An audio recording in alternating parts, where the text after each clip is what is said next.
Oh, okay. Just sort of a general hangout stream. I'm gonna actually let me get in here because we do have a few things. There is a motive here because lay it out right out. My first one. That's what I do.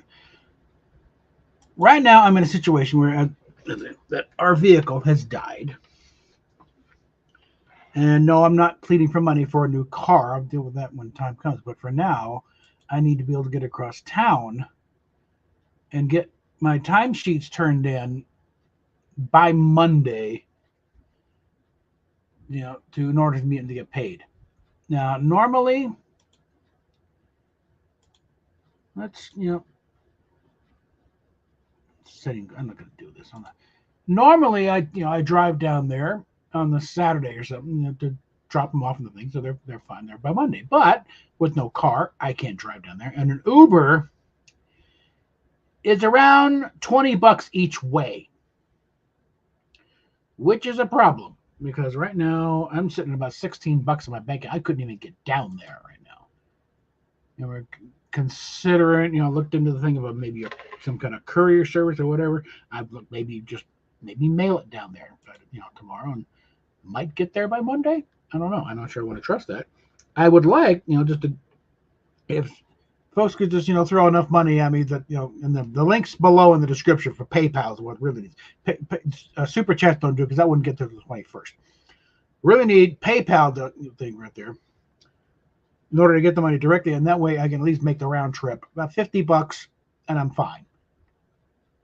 That's all we're needing right now. It's to make the round trip, to drop off the thing, get back home. And it is literally clear across town because we're up. We're roughly at about,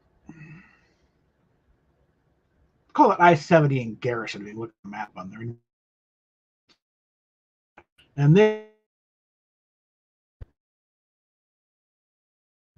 not Hamden and Monaco, just about a block east of that. And I've got a decent route, but again, I can't drive it because the van is dead.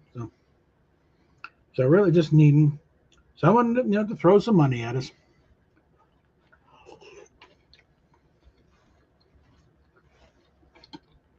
I just noticed I don't have my phone with me, so I couldn't. But that's the situation right now. So otherwise, this is just sort of hanging out. Let me throw up a video real quick while I go retrieve my phone.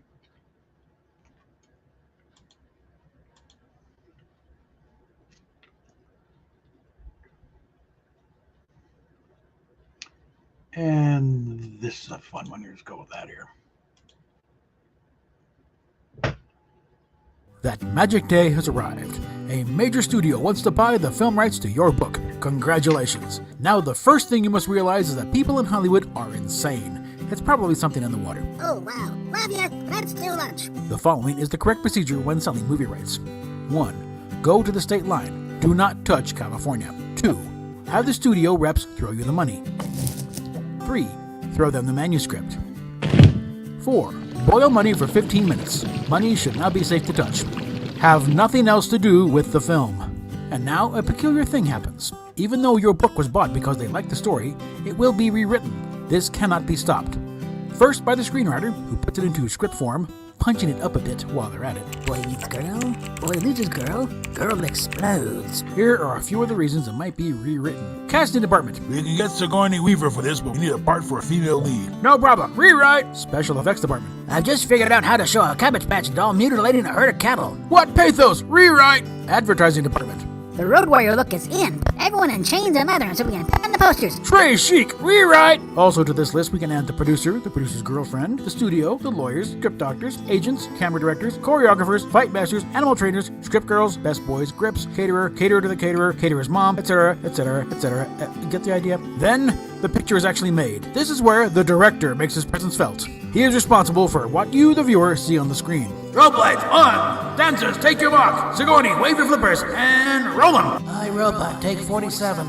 Oh, Father, spare the Earth Man. I love him. Around this time, the author would begin to hear rumors about the production. Say, Harlan, when did you put in the giant mutant devil rabbits? Ignore them. The studio will try to talk to you about special tie-ins. But Frank, baby, Alan Dean Foster does all of our novelizations. Ignore them. Ads will appear. People call him unfeeling.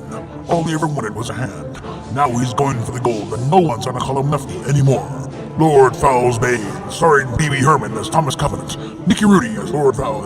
Ignore them. Finally, inevitably, the movie will be done and you'll be invited to the preview.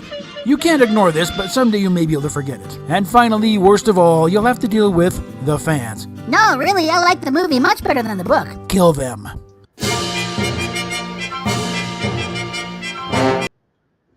Okay.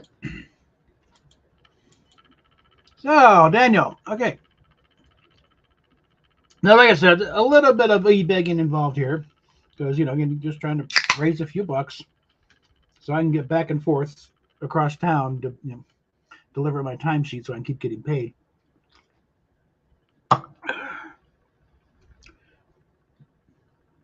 And this seemed the most straightforward way. Just see if we can do this.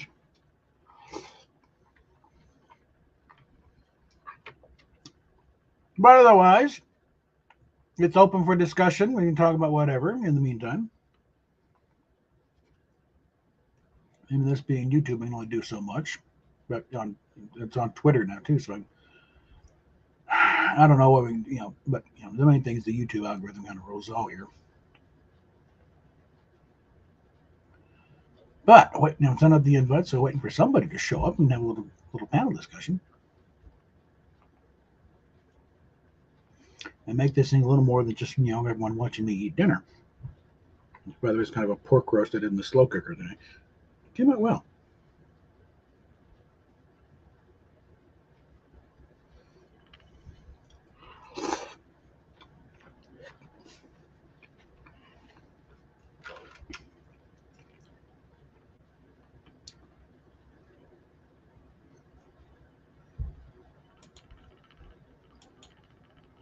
Whoop.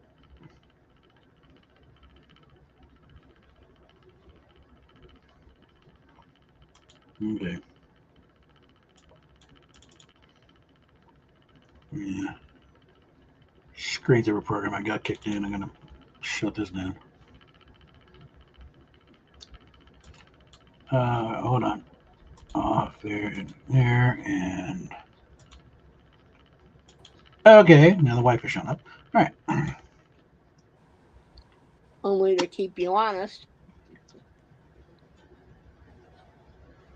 That's why I put it out there. Hey, I'm here. I need money. Okay, not a lot. I'm not trying. What the fuck? What the fine fuck? What? Hold on. Shit. What? Now, program I got started to start up and then started going bug fuck nuts. Okay.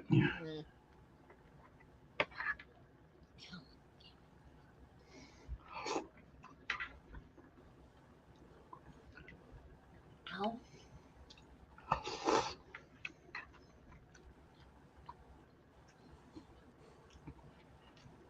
But I want to discuss the election or whatever. We can do that. This is my job. What the hell's going on here? The mouse is spazzing out. Stop that. Stop it.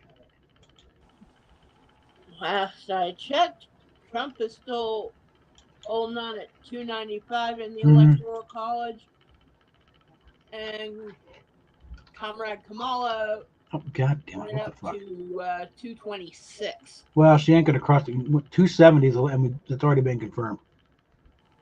So that's over with. And she's conceded, so. Yeah. So anyway.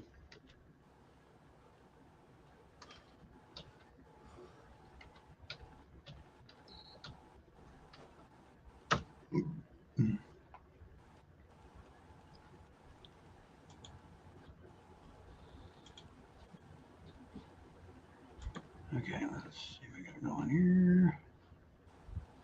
Oy.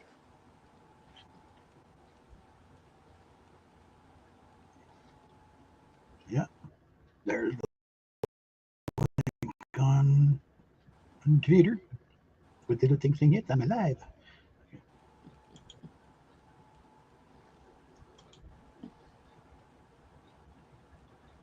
Put the link out to our usual gang of suspects. See if anybody wants to come in and chat. I'm gonna be here for a while, so no hurry. But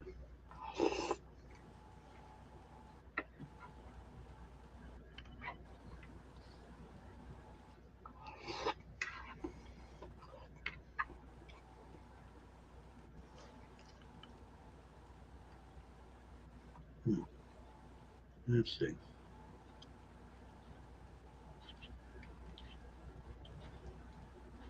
I got a voicemail from somebody here. What?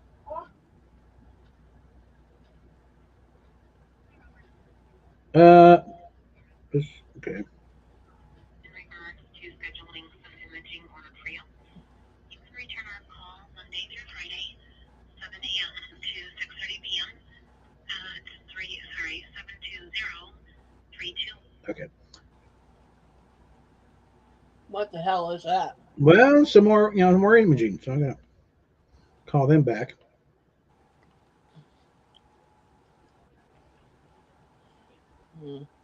Well, I guess Dr. Moreau wants to do some more, more pictures. So, Oh, more pictures of your spine. yes.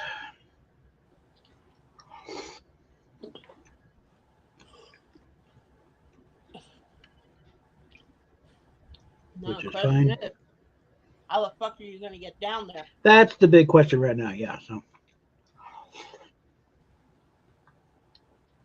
Well, you yourself are eligible for a Telluride. mm-hmm.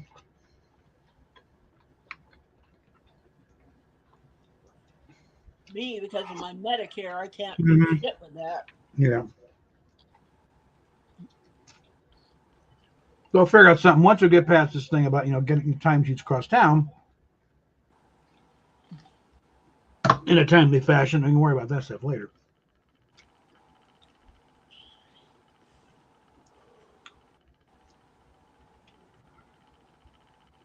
But yeah, I mean, if they someone to stick around the chat, in the chat long enough to say something. Hello, someone just popped in. We better have something, someone to show from our group and get an actual panel going here.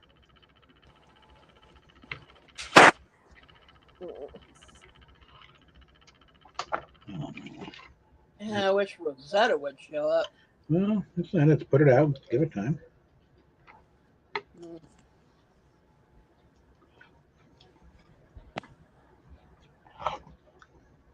Yeah, but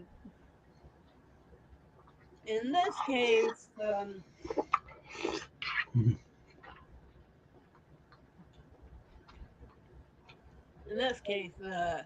super chats would not be the way to go. No.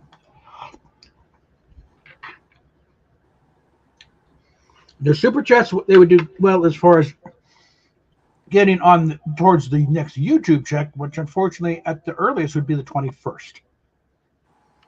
That's assuming enough showed in to get it past $100, which is still which is still well short of. So I put even that, unless someone wants to drop $100 super chat on me, I'm not going to argue. But we need something a little more immediate.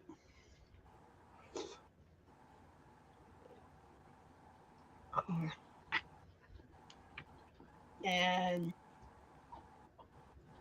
I'm not going to ask Iron because that last time he said, he might be able to get us something next month. But no, I'm just we don't need a lot here, and that's what I'm saying. It's not, you don't need much. Just to cover a $50 round trip on Uber. Yeah. In the past, folks have done that just one shot. Okay, done. So it's not just.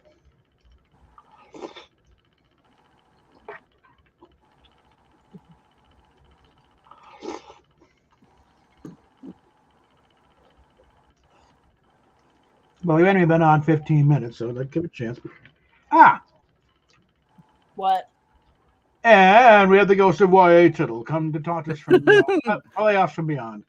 Do I need to play the NFL films music when I enter?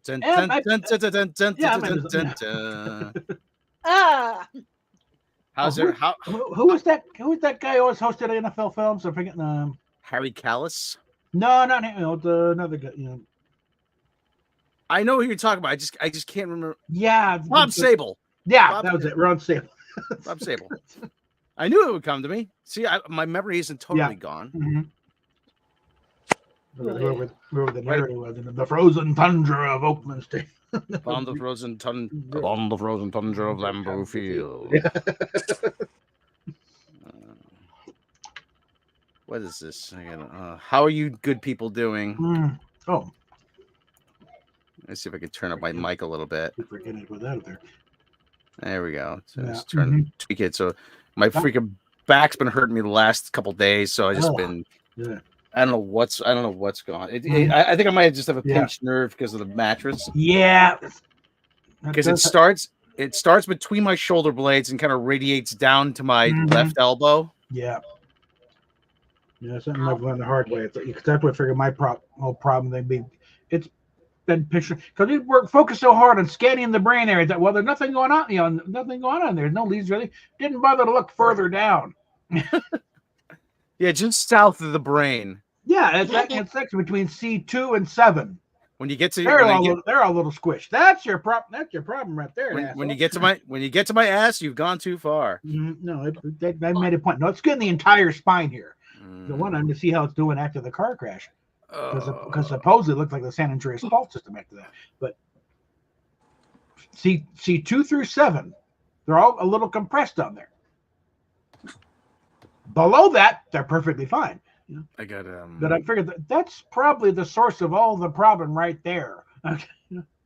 And I have been in some kind of stretching exercise to try and get it popped, and I think things have gotten marginally better, but it's still not good. So what I need is to get some quality time on the rack. So how about them Dodgers, huh? Yeah. There's that. Remember that George Carlin bit? Asshole, douchebag, or yeah. Was it jerk off, douchebag, or asshole? I can solve this in one question. What are your favorite teams in sports? Well, I like the Cowboys in football and the Dodgers in baseball. All right, he's definitely a jerk off. No,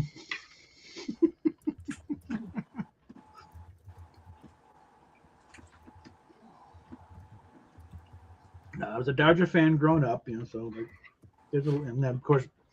Did you grow up in Colorado? I mean, where were you? Yeah, you out here. Okay. So before we even had a major team, we had the Bears. But those. Oh yeah, I remember the Denver Bears. Yeah. I remember knowing of the Denver Bears. Yeah, it used to be on the back of all the baseball cards. That's it. They farmed for everybody.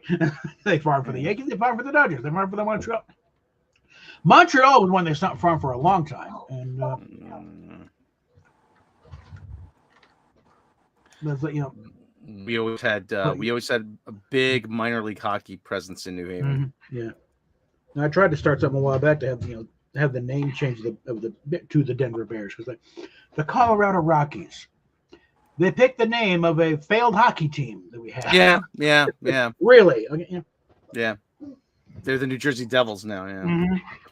Had more success being the Devils than they've been the Devils longer than they ever were the Rockies. I did used to like the uniforms though.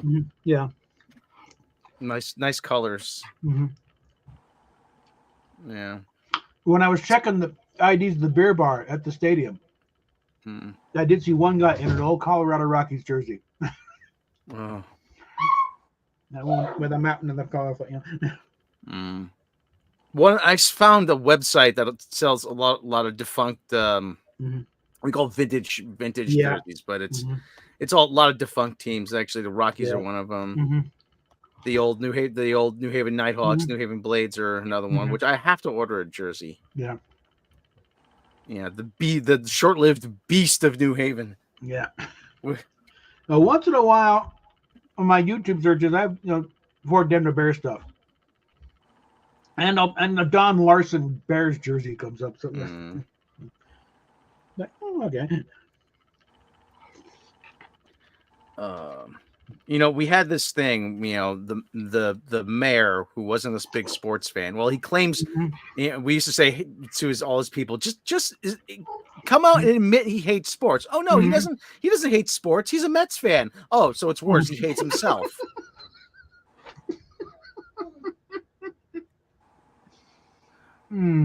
But it was the big thing, though. I mean, there's talk about like defunct buildings, old arenas and everything. They always say, "Well, I'm going to bore you with my local history." Go for it. The New Haven Nighthawks always played in a bad building. Yeah, they built the New Haven Coliseum, and for those people just listening around the country, around the globe, please bear with me. They built the New Haven Coliseum as a replacement to the New Haven Arena. Now, if you don't know, that sounds vaguely familiar, that's where Jim Morrison was arrested. You can see the film of him. The officer is that arrested him is Officer James Kelly. My older brother knew him, or knew his kid. I say to people, you want to see the spot where Jim Morrison had his head bashed in by the cops? But anyway, they built an arena that was supposed to be replacement to the old New Haven arena, the New Haven Coliseum. It was bigger, it had more capacity, but they had no parking. So what did they do? They built the parking lot on the roof. Oh boy. Yeah. And they didn't account for the road salts that were going to be tracked up there. What can go wrong? Yeah. They had a guy named Kevin Roach design the building. He designed it after Cobo Hall in Detroit. Yeah. And he never built an arena before. It was ugly. It was obviously it was unfinished. It was 3/4 finished. Because they ran out of money. They started cutting corners. They're supposed to have these big glass concourses. They're supposed to have all these really nice, and it never, and it was never really. It gave off the vibe of unfinished. It was a dump. Yeah, the old saying, it was a dump, but it was our dump. Yeah. And it's like, well, this is the city going to build a new arena? No, the arena the Coliseum never made money. It was a white elephant. It was. The Nighthawks never drew well up. I said they were never in a good building, you asshole. Yeah.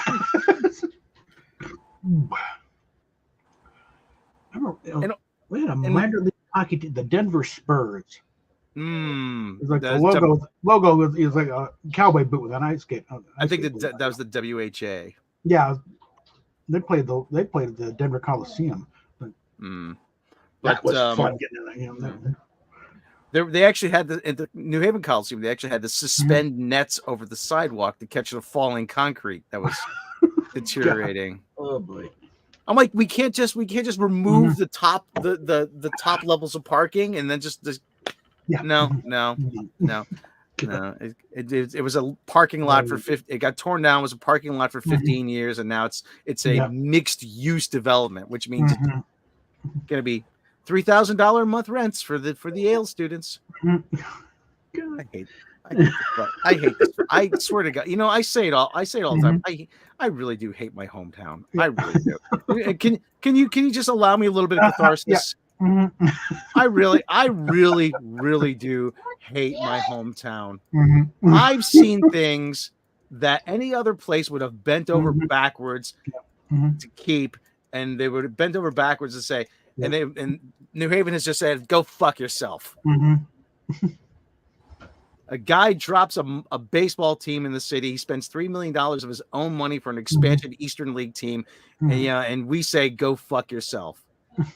The general manager, damn it, the general manager of the team. I remember at a book signing, he said, "This team was nobody's baby."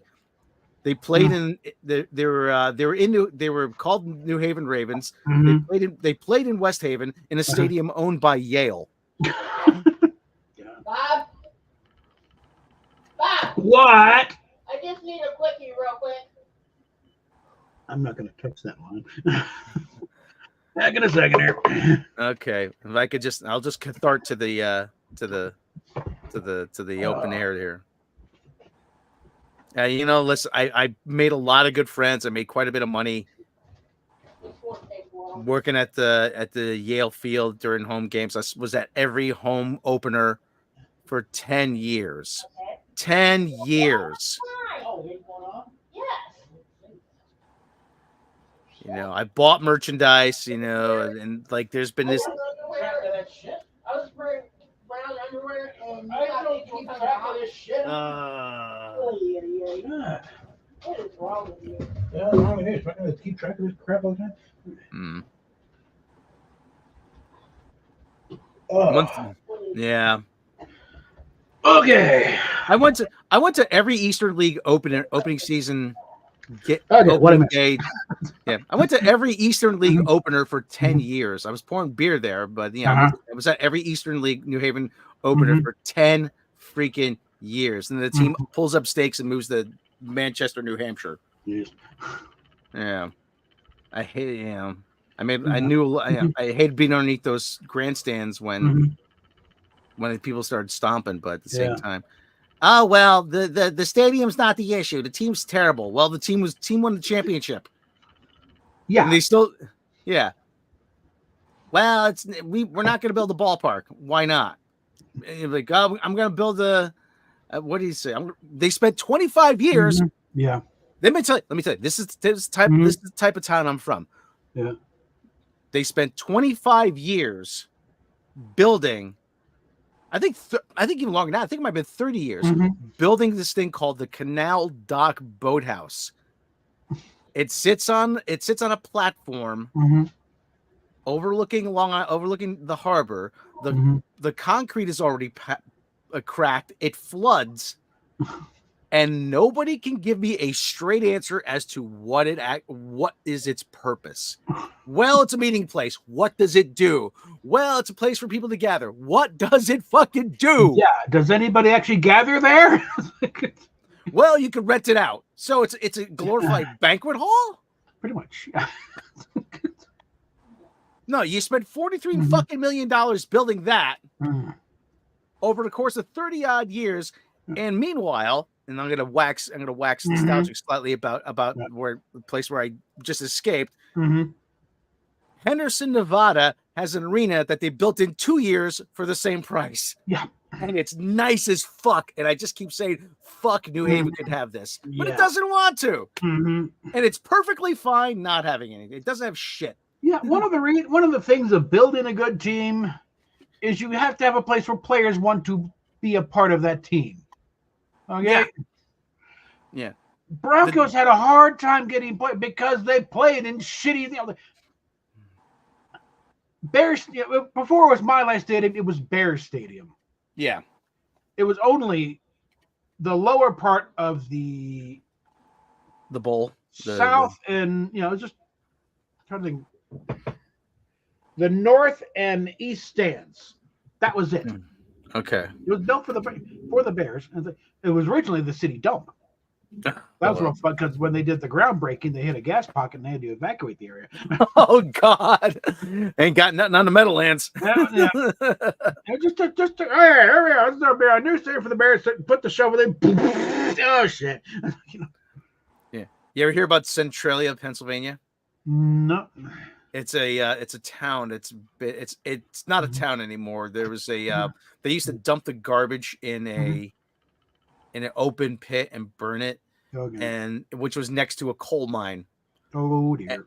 And the retaining wall for the coal mine was had broken down, and the flames got into the coal mine, and there's been a fire burning in that coal mine for the last 40 odd years. It's going to be burning for the next 200. I think it got one like that up here.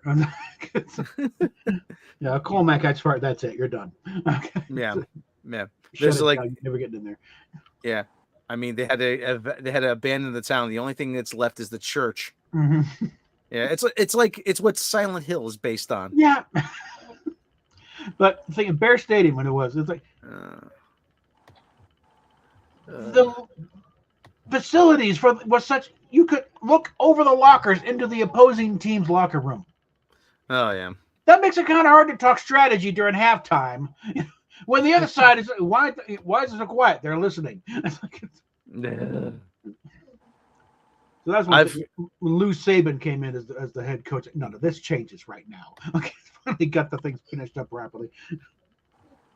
I heard a story back when I guess Al Davis was a coach for the Chargers, I think.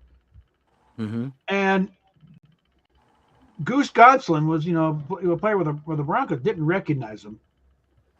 And he just walks, hey, what's your? And and Goose is laying out the entire game plan. Oh yeah, this is what we do here, and then drawing it up, and then. One thing, fortunately, Saban came in. Al, get the hell out of here! What the hell are you doing?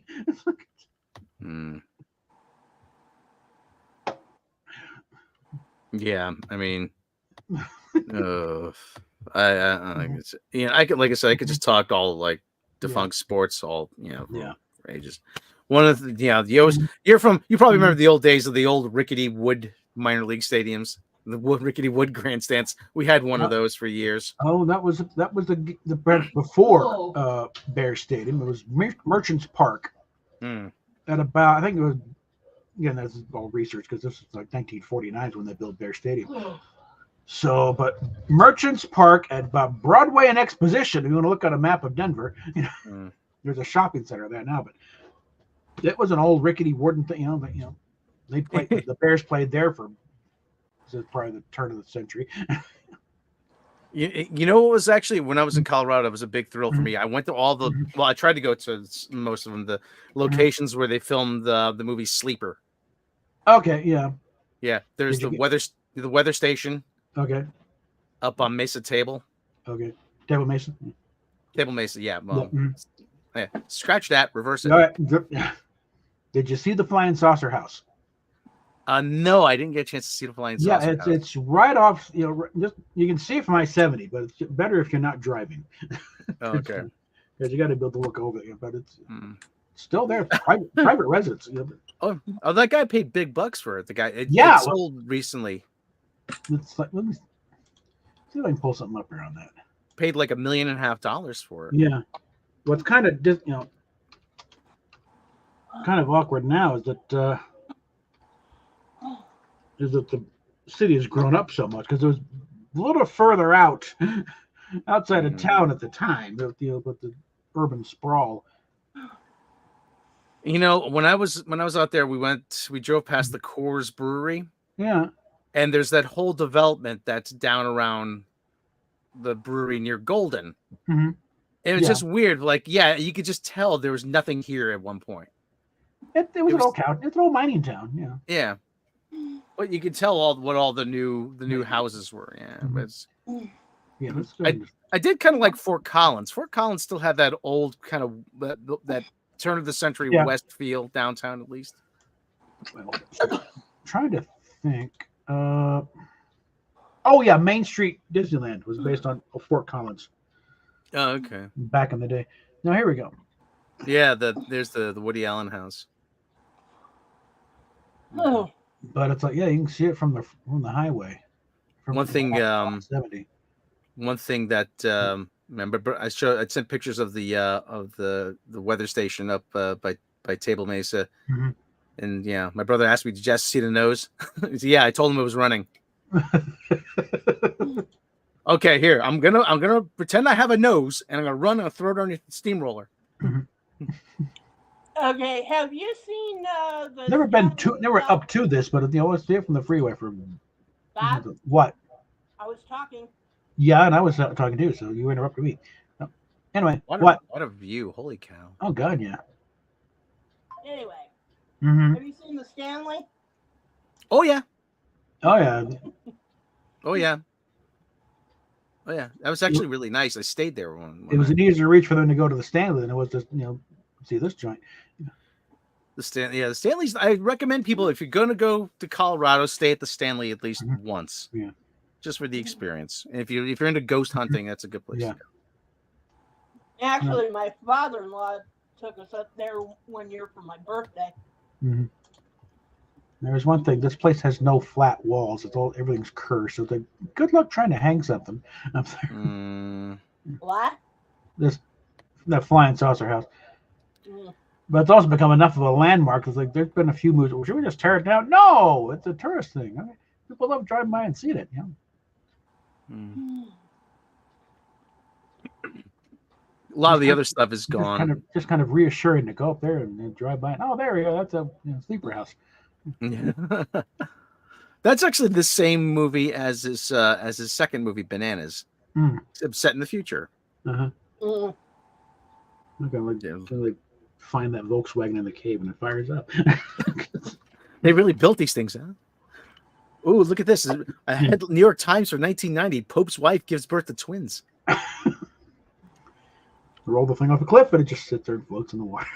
Yeah. I don't know if I told you about this one, but when we were down in Florida just before we left, we went to a Titanic exhibit down there. And here's where it gets funny. We had seen the previous Titanic exhibit at the well, the same company. You think it was RMS Titanic, but they had an exhibit up here in Denver at the Natural History Museum. Mm-hmm. I don't think we go through and see the artifacts, but they give you a ticket for, you get the name of a passenger. Oh. And find out at the end whether or not they lived or died. Mm. And both times she gets one that lives and I got one that, that died. Well, this time we went to one in Orlando, which is in the area of all the parks and stuff. And they got a permanent exhibit down there in a shop. Oh, yeah. She gets Molly Brown. Oh, jeez. Well, we know what happens there. Oh, I didn't get to see Molly Brown's house when I was out there. It's a good thing. Yeah. Yeah, you should come back out here. Yeah, it's a fun thing. Yeah. Mm. All things said, I did like Colorado. Is it just me or is the sky bigger out there? You're up a little higher, so it's a little deeper blue, isn't it? It just looks bigger because there's not a lot of buildings blocking. Yeah, there's not everything's spread out so much they don't have to build up. Out here there's it's so densely populated you don't get to see a whole lot of the sky. Yeah, and there's hills and stuff. Non-stop. Sooner or later they're going to open up Casa Bonita to just general admission. Right now you got to kind of by kind of invitation ticket thing. Oh, I could go for. Speaking of which, I can go for some Taco Bell. I go for burrito actually. Yeah. One thing I do miss Santiago's. Yeah. Santiago. Go ahead. One thing I gotta say is you should have been out here during the first lockdown. Remember what the skies looked like then, honey? Well, the thing is, it's like because no one was driving around, so it's like this is the first time in my lifetime it had been that clear, clear skies. Because when I was growing up, it was always, the brown cloud was kind of synonymous. Because the thing is, the first settlers got out here, and they decided to, and the local Indians told them, no, don't put your city here, no, don't put your town here, because at the confluence of South Platte and Cherry Creek, and they had problems with their campfires, with the smoke just sort of building up. Yeah. But we want it right there, the confluence of these two things, and that's what happened. The pollution builds up, and it just sort of sits there. Yeah. Until the winds come in, to scoop it out and blow it out to the plains. But it's like out here, it's like nobody's driving. Like, this is the cleanest air I've ever seen in my life. And we moved out here in 1967, so I read that, and it was surprised, and I started asking the question because that's what a curious person does. They started asking questions. Yeah. Why hasn't Denver ever hosted a Winter Olympics? They have the mountains, they have all the trail, they have a lot of stuff. And I actually read there was an effort to bring the Winter Olympics in '76. And Dick Lamb killed it because it was probably a good thing it did because we were not ready for that big a crush. Yeah, actually, I read it's actually turned out to be a blessing in disguise that. It's nice to be considered, but no, we can't handle this right now. I think we did host one, didn't we? That was Salt Lake City. Salt Lake City hosted one. Lake Placid hosted two. Yeah. Calgary hosted one. Vancouver hosted one. I used to be a big Olympics guy. Yeah, I know there at least was. I think there was at least a push for it not too long ago. Let's try it again. Because we built up quite a bit since then. Yeah. It was cool actually. When I was in Oslo, I saw the stuff. There's a skating rink. There was a ski jump, and they had posters.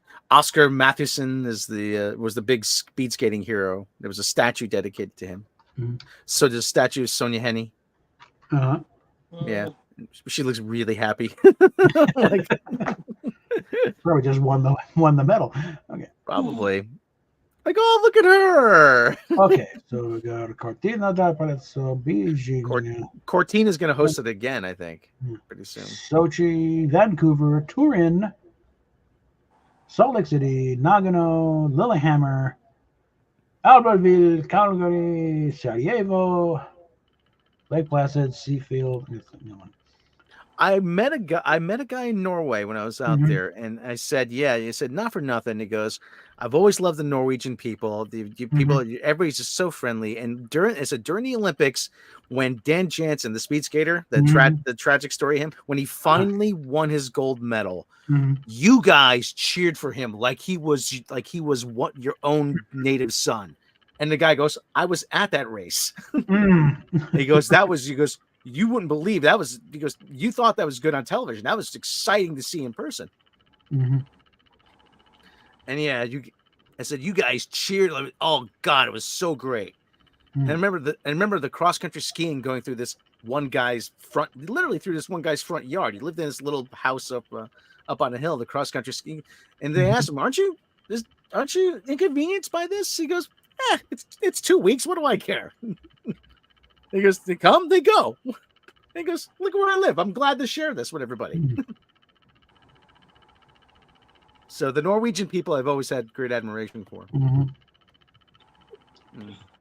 Okay, yeah. Looking at the thing here, it's like they actually awarded the Winter Olympics to Colorado in 1970. Before the 76, but yeah, 1970. No way in hell. Okay. No. Well, they often do that it years wasn't, in 76 we still weren't ready, but 1970, no way in fucking hell could we have done that then. Good grief. I don't think they'd even built the East Stands at Mile High Stadium yet. It might have even been called Mile High yet. It might have still called Bear Stadium. Oh, honey. I was telling some sort of Olympic training ground in. Colorado Springs. Actually, yeah, they have the Olympic training in Colorado Springs down there. Yeah. But do they share that with the Air Force Academy or they? I don't know. But I don't see why not. Because that Air Force Academy is out in Colorado Springs, right? Yeah, it's a spring. Okay. Yeah, actually, when I first flew out here, he took me to see the academy. Well, we had to fly into Colorado Springs because from where we are, it's easier to get to Colorado Springs Airport than going to the Denver Airport. So. Yeah, I used to start with a lot of stories. My buddy Jimmy and I, Jimmy was in the Air Force, and he was always a big Air Force Falcons fan. So, yeah. Did get to go one game down there. I forget who they were playing. Maybe Navy, I don't know, but, or Army, one of the. Well, that was interesting. Yeah, the Colorado. They had a minor league team for years, Colorado Springs Sky Sox. Yeah, they're still got them. Okay, good. They're now farming for the Rockies. Oh, that's good. See, and that's another thing. The dynamic of minor league teams has changed. In that you can put a team close to the parent club, especially hockey. A lot of teams share the same city. I don't know what I don't know how familiar you are with hockey, but well, anyway, the Henderson Silver Knights are right down the street. That's because the Avalanche was a total fluke.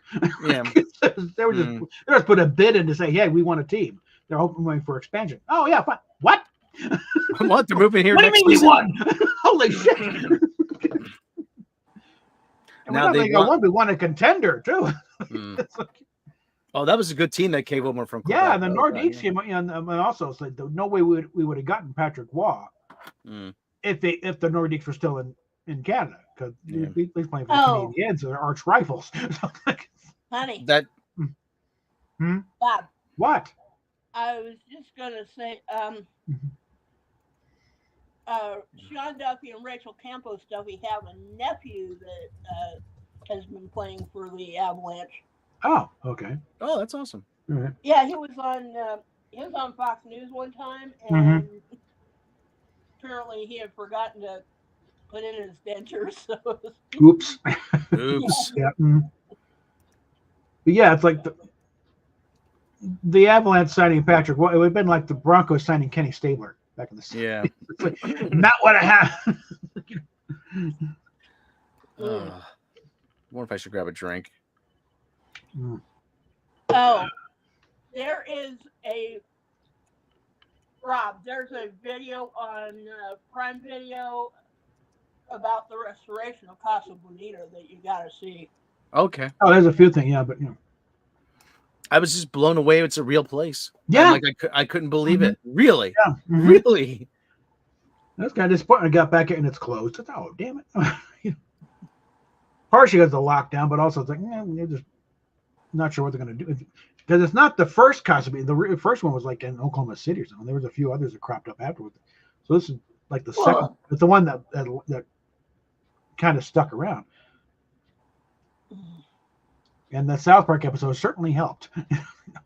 Because a lot of people say, hey, I don't know if this was... No, it's just, when Cartman's going to the thing, that's the layout of the place.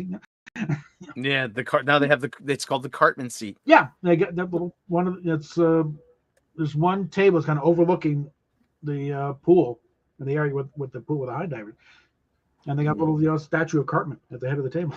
Jump, asshole! Awesome! Yeah, no, that's one thing about the sopapillas. I got nobody. No, I've seen no other place that has sopapillas than Casa Bonita. Look at that in a little jar, honey. Yeah, sopapillas are good. Yeah, food has always been a bit on the suspect side. I never minded it because you're really not going there for the food; you're going for the whole thing. Yeah, it's food is almost secondary. But it's always been. It's like because when Matt and Trey were doing the interview with Jared Polis. So what's the first? What are you gonna do now? The food. The food's gotta food. Gotta fix the food. Going back years, because it's one of they described it in the audio commentary for that episode on the DVD. And explain to people, it's a real place, but it's the kind of place you go when you're like 10. For your birthday, you think it's the greatest place on earth. Then you go back later and you're in college, like, this is really kind of lame. They said the food's same but better. They want same but better. Well, that was the whole thing, because it's not. Because I've seen things of what they've done since then, and no, they did not turn into South Park land. There's very little South Park in there, except for the Cartman table and a couple of pictures of displays in the gift shop area. And that the whole point there was restore it and make it better. The thing. So it's like, and they're kind of shocked when they're restoring the outside paint. There's like. The pink was a lot brighter than they thought it was supposed to be. Because it's been there forever. It faded so damn much. So they were pointing, wow, that's bright. Honey, I know one place we should take Rob if he ever comes back out here again. Takabe. It's a little American Indian place. Oh, okay. It's native food, fry bread and stuff. Good, good stuff. Yeah. Where did we go? We went to some pizza place. I can't remember where it was, but they had the specialized the Pie Day pizzas. I can't remember. I think that was it. Bojo's, that's a local thing. But they had trivia. They had trivia there. And me. I've been playing trivia. I played trivia every Tuesday night for 15 years. People say, "What's it? Where's Tuesday trivia?" So was it the one in Idaho Springs you went to, or I'm not sure. I can't remember off the top of my head, I think that's like the original one. I think. But we were there, and it says, "Oh, they're playing trivia. Let's play." And so we're playing. I'm like, the questions weren't easy, but they weren't all that. They were kind of standard trivia questions. They're not the type you're going to be flown off into the off the bridge into the gorge of eternal peril. Yeah, exactly. It's not what the capital of Assyria. What's I don't know. What is the capital of Assyria? Yeah. I mean, I'm looking at Assyria. I don't know. Assur. Okay. But it wouldn't have been Baghdad. That would have been Babylon. Right. Yeah. Assyria was located in the northern part of Mesopotamia, which corresponds to most parts of modern-day Iraq. Mhm. as well as parts of Iran. Okay, so it's a country that doesn't It's exist. in that area. Yeah, it's an ancient, Okay. Well, anyway, so we're doing the trivia, and we won. Guy comes over. I can't remember what was our team. What was the team name? I can't remember the team. Oh, I think it was Happy Jihad's one-way truck rentals. Yeah. And so we won, and the guy comes over. He said to give us the prize. It was like a dessert or whatever. He says to me, "That is the highest score we've ever gotten in the history of doing this." He goes, "How did you?" I said, "Listen, I've been playing trivia every Tuesday night for 15 years, so I retain a lot of stuff." Yeah, we got a boat that's not far from us. Of course, with no vehicles, it might as well be the other side of the city. But once we can get a working vehicle again, I mean, yeah. I just changed the fuel pump in the Volvo. I mean, so I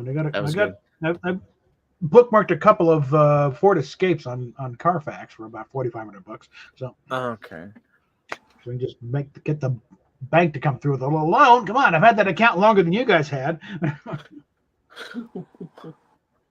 My brother Dave always destroys a car from the inside out. He's been using my car as a storage unit in the meantime. I think I told you I took 6 bags of trash out of it. Oh geez. I've got about that much in the van right now. I don't understand why he does it. And he just But anyway. Oh God! Like I said, man, it's a couple of wait for my Tylenol to kick in. No. My back pain. So, it's kind of fun watching the meltdowns all over there. Oh my God! Please come on. I'm like, my big thing is like, really, we got to go through this again. Really, that's my thing. It wasn't bad. We didn't learn the first time. Well, I'm thinking like no, we didn't vote for her because she's a cackling psychotic maniac. I think she would have started World War III just to prove she's one of the boys. Okay, no. My other thing is too is like really 350 million people in this country. This is the best we can do. Oh, honey. I'm just dissatisfied with the whole thing. Yeah. I've been trying lately to find a lot more of my stuff. I found my Walt Frazier jersey, which actually is kind of cool. Yeah, I washed it, I hung it up. Okay, I'm not losing track of this one. This again. So I'm trying to find my copy of Monty Python and the Holy Grail. What do we got here? Someone likes something. Yes, speak. I was just going to say, I don't know if you heard it, but I was watching a video from Seth the Ultra Nerd. Yeah, I heard something. Yeah, and word is, he was, Prince Harry was getting protection from the Biden administration. And, she said this is probably a rumor right now, but there's a chance that Trump is going to take away that protection, and good Lord, Harry's going to end up getting deported.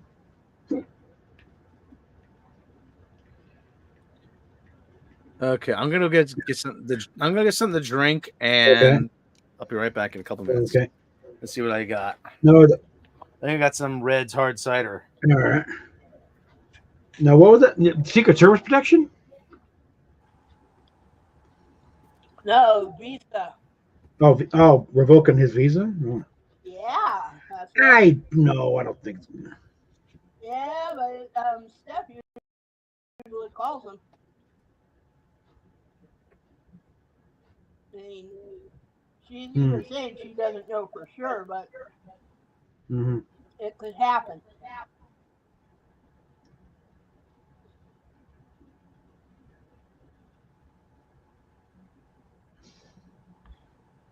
Oh boy. What? He's going through some of the craziness here.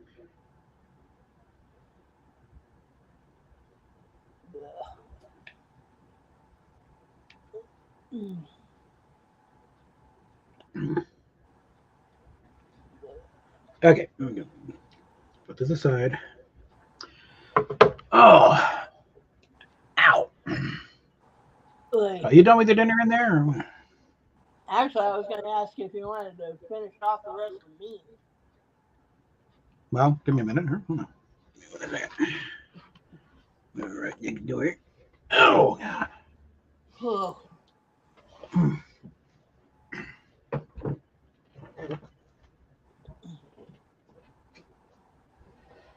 Okay. Okay.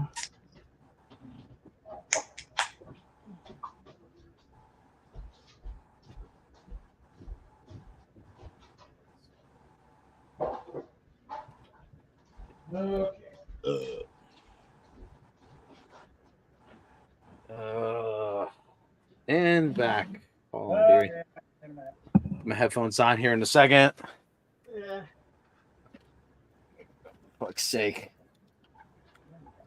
I've been having a little fun with photo AI lately. I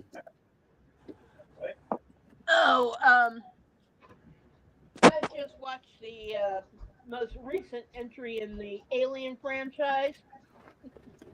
Alien Prometheus or whatever it is, or whatever it happens. Yeah. No, Alien Romulus is what it is. Oh, okay. It's kind of in between Alien and Alien, sort of. Ooh, that's good. Red's hard cider. That's actually good. Mm. Yeah. The really funny thing is that they actually kind of sort of had a AI generated cameo from Ian Holm. Oh, really? Yeah.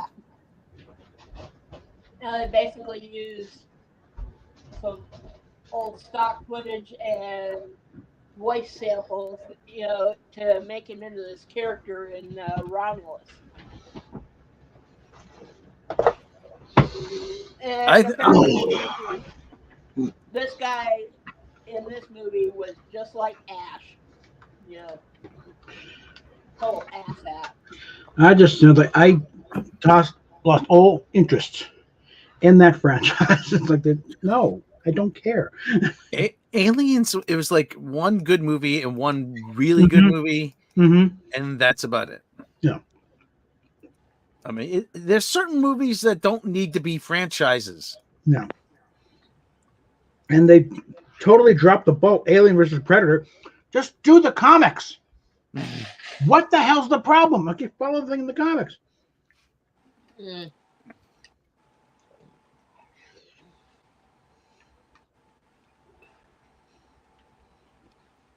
And I think one of my favorite, Pardon. One of my favorite miniseries redos was when they did The Stand. That was actually not bad.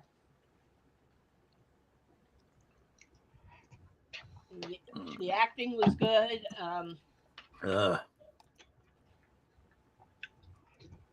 They had Alexander Skarsgård playing Flag this time. Which really made it kind of fun. I mean, yeah, Jamie Sheridan was good in the original version, but Alexander Skarsgård,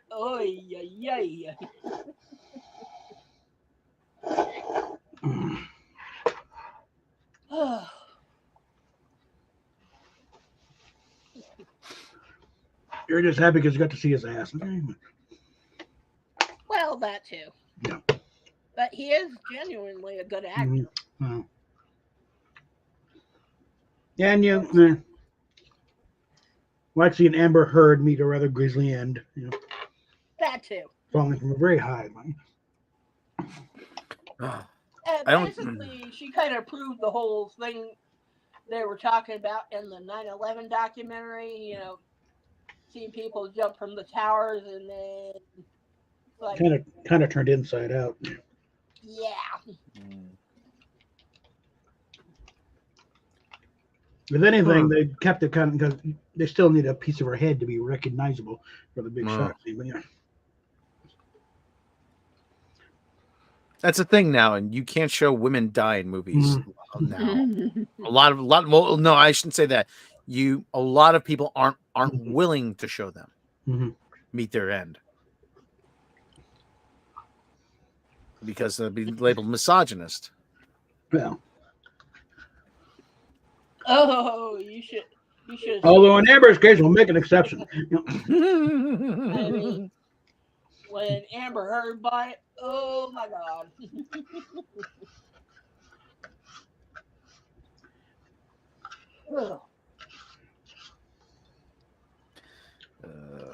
I think they kind of wimped out as far,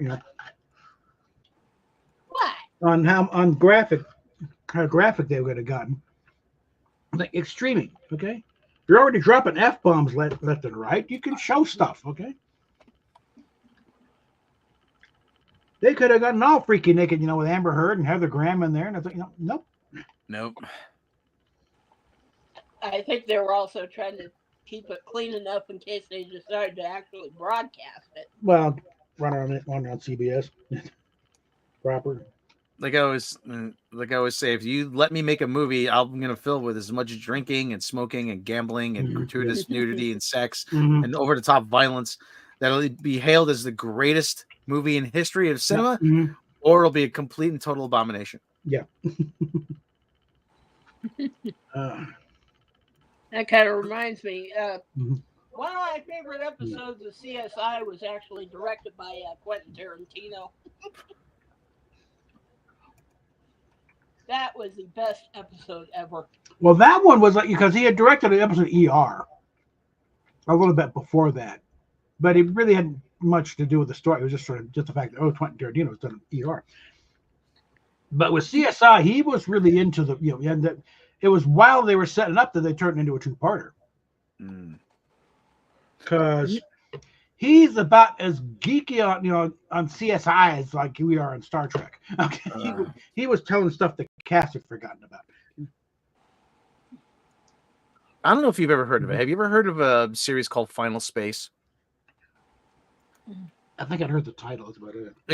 It was an animated series when TBS was taking chances on stuff, and it's actually really good. But unfortunately, it got caught up in the Warner Brothers merger. Oh, okay.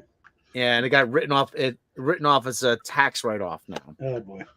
Yeah, and after 3 seasons, and the poor guy Olin Rogers who made it, he poured his heart and soul into it. The first season is excellent. I really high because it's supposed to be a goofy comedy, but I'm like, no, there's a lot of heart behind it. Yeah. Sounds like my argument for Lower Decks. There's a lot of character growth. There's a lot of a big space adventure, Let's see what's ever since I got the lens implant, I've been a little on the weepy side. By the way, honey. What? The reason I was ordering so much stuff is because if I come in under $100, I know shipping. Yeah, delivery fee. Yeah, they would have charged me a delivery fee. I know. Just man, we still don't have much room in that fridge. Freaking somebody signed up for BritBox, or maybe I signed up for BritBox. I don't know. Maybe I rolled over on the remote late at night. I like to get BritBox back up. That was fun. Oh. Start binging Coronation Street and EastEnders again. Get caught up on what's going on. Talked about the Knicks before. They're playing the Hawks. The old oddball bit, the Knicks, the Bucks, and the Hawks. Right now, I'm binging Castle and NCIS. Yeah. I'm not really watching anything. I did find my copy of Goldfinger. Oh. Maybe I'll watch that in bed. Listen, can we please here? Okay. Listen. Now this is again, please. Why can't we just have bad guys who are just bad? I know. Like Auric Goldfinger is a great example of a bad guy. He's bad. He's bad. He has a clear motivation for being bad. Yeah. I think I've seen some clips of Gert Forb. He was fine. They didn't have to dub him. He could speak the lines, you understand him. But I don't know. There's. Go ahead. Speak, please. Oh, I was just gonna say, I thought Robert Carlyle was pretty bad in The World Is Not Enough. All right. There's another guy with a clear motivation. It's also the same guy who played Hitler one time. So come on, and did a very good job of it. Oh yeah. But all the bad guys now have to be misunderstood. Yeah. They just need a cuddle. Yeah. Oh, they were abused. They had a rough childhood. They got misgendered sometime back here. I don't know. Remember? Did you see that Disney movie Cruella? No, I've been avoiding most of the Disney stuff. I had the misfortune of seeing it actually. Freaking they tried to make a sympathetic figure out of a woman whose name is literally Cruel Devil. Yeah. Who wants to murder puppies and wear them as a coat. She had it rough. I don't care. Yeah. Doesn't mean you get to kill puppies, for their fur. Oh boy. Goes Emma Stone. Huge Spice Girls fan. She was on Graham Norton with Anthony Garfield, and they're promoting, the Spider-Man movie. And they're talking about, and Graham's like, they have not been on British television for 11 years, so they're expecting them to come out. What? And they're not going to tonight. Huge. It's like just got her wired up to they're coming out. No, they're not. I still maintain the best bad guys of all time are the Blue Meanies. No, because seriously, and I tell people that seriously, they quickly establish who the good guy, who the bad guys are, what their motivation is, why they want to take over Pepperland. Yeah, and just stop everything and make it all blue.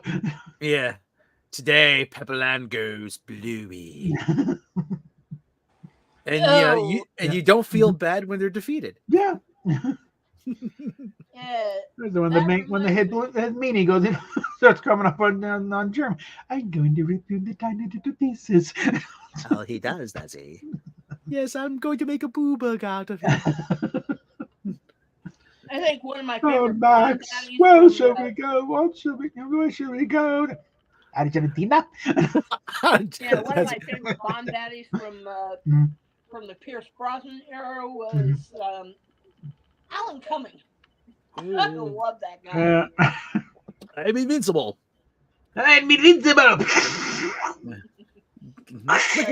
Liquid nitrogen. Yeah. And how to judge? Okay, yeah. Freaking Famke Janssen. She always did love a good squeeze. Oh yeah. Just a reminder, part of the purpose of tonight's stream was to raise some Uber money for me so I can go across town and deliver my timesheets and continue to get paid on a regular basis. So short-term goal is just $50 so I make the round trip. After that, it's all gravy. So, PayPal link is down below in the description if you're on YouTube. If you're on Twitter, go over to the YouTube link. Okay, so do I need to break the guitar out and sing to raise money? Or it's pay the money, or otherwise he'll break out the guitar and start singing. I'll sing Britney Spears. And in which case I have to quote. I did it again. You'll be paying me to stop. Yes, like the stripper. No, put it on. Okay. You remember that one, don't you? The what now? That line from GoldenEye with Minnie Driver. Who's strangling the gut? I had a boss. Lay down, take a hike. No. I had a boss who bought a BMW Z3, And he was like, he wasn't all that. He was like, oh yeah, it's actually a pretty good car. Yeah. And I said, you bought a Bond car, didn't you? He goes, did I? He goes, yeah. I go, yeah. This is the only non-British made car James Bond ever drove in a movie. He really? He goes, yeah. He drove it in GoldenEye. Well, yeah. When you got the the Citroen CV, yeah. That was Roger Moore's favorite one. The Citroen C4. The Citroen C4. But he was then he started telling everybody, this is a Bond car. This is the only non-British made car James Bond ever drove. Yeah. He was so excited to learn that. He said, Dad, the same model, the same year, the same color. Yeah. Okay. Just missing the surface air missiles, and I said, right down to the color, okay, and retractable roof. I mean, he got the argument Hammond made. They gave him a hairdresser's card, but still. That's actually the just for hairdressers. Yeah. Oh, that's someplace you stop with. There's an Aston Martin dealership up in Broomfield. Silterhar, the part of the Silterhar Ford thing, but they have off to the side. Yeah. Aston Martins and Jaguars. Jaguar. Yes. First time I actually see one right there. Yes. Oh my God. Freaking Ford bought. Ford used to own Jaguar or Jaguar, depending on the word. Jaguar. Yeah. Jag. They used to own Jag. Uh-huh. They used to own Mazda. Mm-hmm. They used to own Aston Martin. Yeah. And they used to own Volvo. I think they also used to own Land Rover. Could be. Yeah. I think, They pillaged all of them. Technically, it's kind of Ford Europe that owned them all, but when the Fusion came out in 2013, the 2013 Fusion, it was like Car and Driver. It's like this is the car James Bond drives in his off hours, and you can't accuse them. They did not steal the nose from Aston Martin. They paid good money for Aston Martin. But the front looked like Aston Martin, the interior is from Jaguar, and the rear end from Volvo. So yeah. Okay, honey. Have you ever told him the story about that time we saw an Aston Martin out at Flatiron? Somebody up at I think they've actually changed the name of that place now. I don't know where Flatiron's, but somebody up there has an Aston Martin. I forget the exact model, but then they all kind of look alike. But and the license plate kind of spell out Skyfall. I think one of them is like a 5. No, that's actually pretty cool. But the main thing is that I saw while I was out with my mom at Southwest Plaza on the south side of Denver, and we saw, wow, another Aston Martin drive, same car. Saw the license plate. Yep, get out of here before she thinks I'm stalking her. Like, this is okay. Because there are a few Astons running around town. So. I remember on a walking tour of London. I did a couple of the Beatle walking tours, and we were in Montague Square, which is where Ringo lived, and Jimi Hendrix lived there, and I think Brian Jones also lived. Yeah, there was a Lamborghini parked on the side of the road. I was just like, oh wow, look at that. He goes, yeah, and someone said in London, yeah. Someone asked me, he goes, it's actually, they're all over the place. I said, London's like my dream garage. Yeah. and the guy says to me, don't you have these cars in America? I said, yeah, but people kind of buy them and put them in the garage, their own the house, park them somewhere, and then say, look, I have a Lamborghini. Yeah. They don't actually. That's kind of, it's like, cause a bunch of us were, they're like first time in London, we're a bunch of Air Force guys, and walk around the corner, and boom, there's a black Lamborghini Diablo sitting right there on the streets. Wow. And just all has number, and don't touch it. Don't just look real close, but don't touch it. Believe it or not, that pay job is more than your year's pay. Yeah. Believe it or not, what's actually, if you gave me the choice, the one supercar or sports car I would like is the Nissan GTR.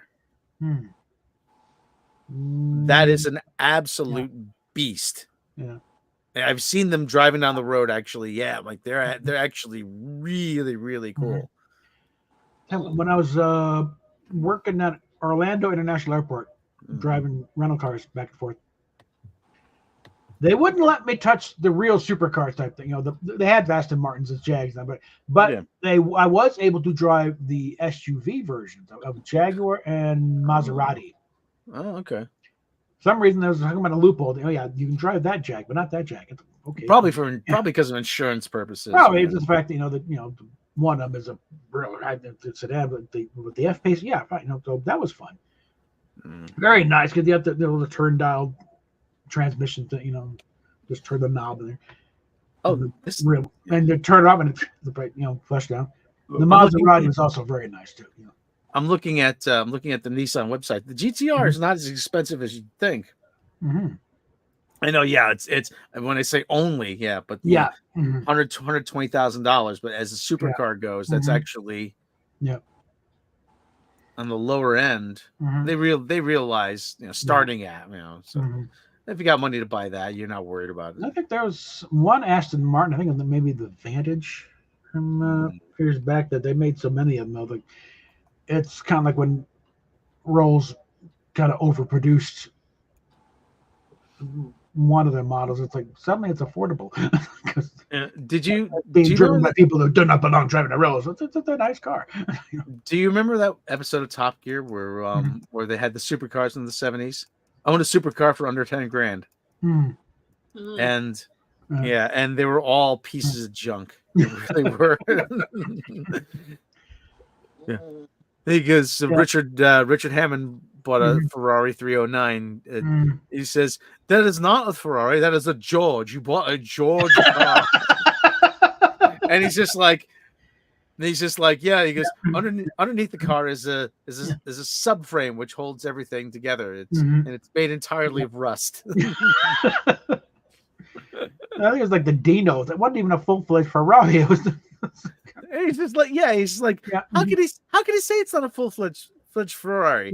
It was designed by Old Man Enzo, named after his tragically dead son.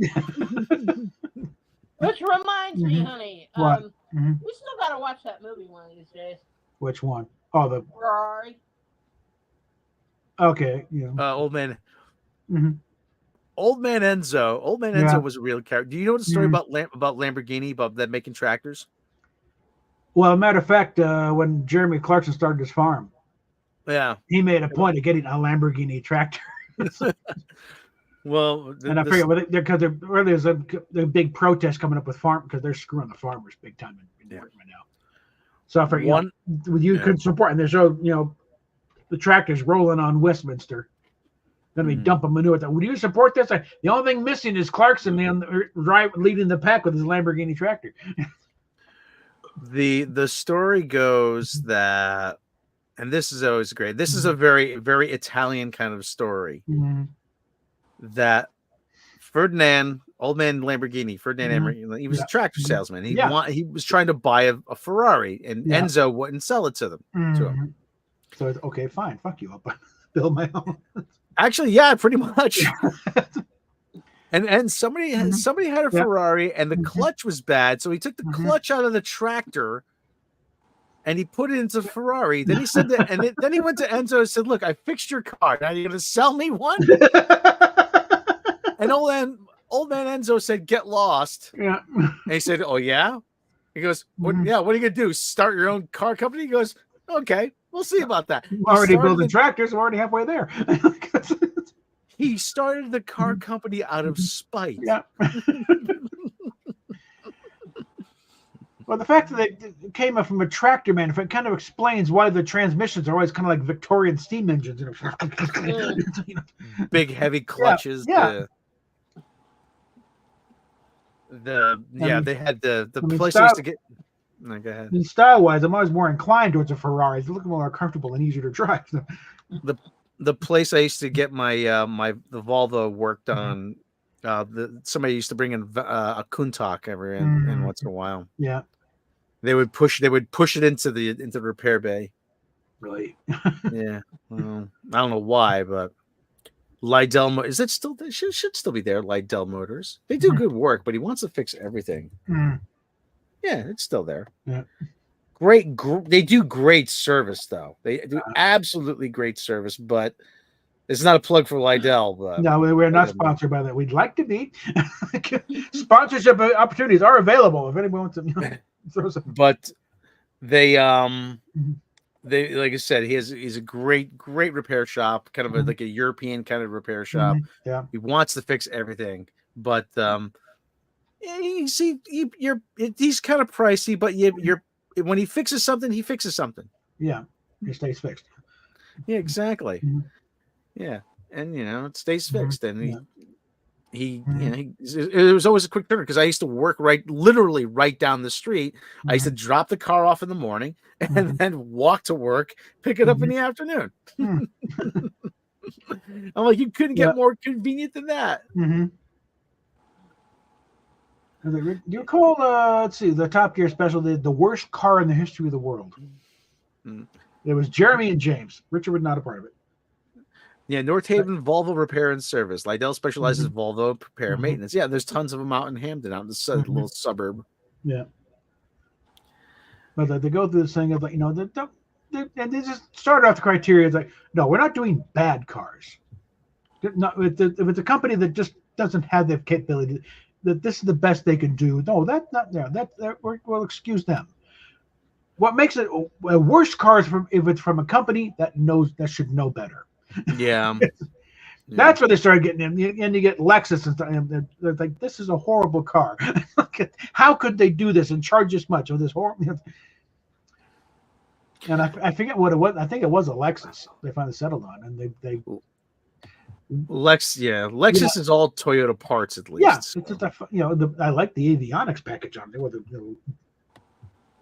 like the dashboard's almost like holographic. That's kind of pretty, but it's the worst. Another $10,000. And they conclude the thing by dropping the car off at supposedly Richard Hammond's place. There's a couple of lions there with his face on them and an American flag flying over.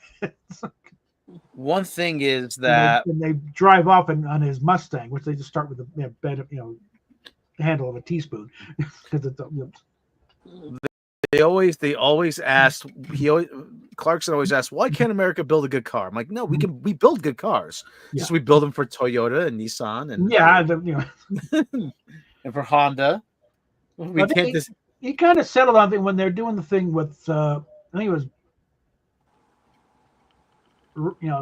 James and Richard had taken the train to catch. I think it was a World Cup they'd done in Italy, and Jeremy was driving the car. They start at Wembley and they get drive down, and he's in a Mustang, and it's like, it's got plenty of horsepower. Why you would put such a small gas tank on a car that big and thirsty, that baffled him. But it's kind of something. Okay, the problem is there's no sophistication to it. Because you get power, get there, but you're tired, you're sweating, Yeah, it just rattles. He said it just vibrates and just you feel everything. Mm-hmm. Whereas if he'd driven an Aston Martin, he'd be rested, he'd be comfortable. Probably still paying just as much in gas because it's just about as thirsty. Hey, Bev, did you kill off those Pop-Tarts of yours? I think I maybe have one left. Why? Oh, I just need something to munch on, and I think you said there's no prosciutto left. No, I didn't say there's no prosciutto left. Oh God, prosciutto. You want a prosciutto? You got a. Yeah, why not? I love prosciutto. Yeah. It's a bit salty, but just as long as you know that going in. Yeah. Okay. Wrap it around a piece of cantaloupe. Yeah. Oh God. That was Rosetta kind of got me started on that stuff. Prosciutto and cantaloupe. Prosciutto and provolone. Oh, provolone is good. We have it. Do you have an Italian market anywhere in your area? I don't know. I'd have to look, but probably do somewhere. I mean, it seems like we got practically every other ethnic sort of supermarket around here, so. Lou's Italian Specialties. I just looked up freaking Italian markets in the in the Denver area. Paisano sausage, Spinelli's. I'm gonna order some more of those.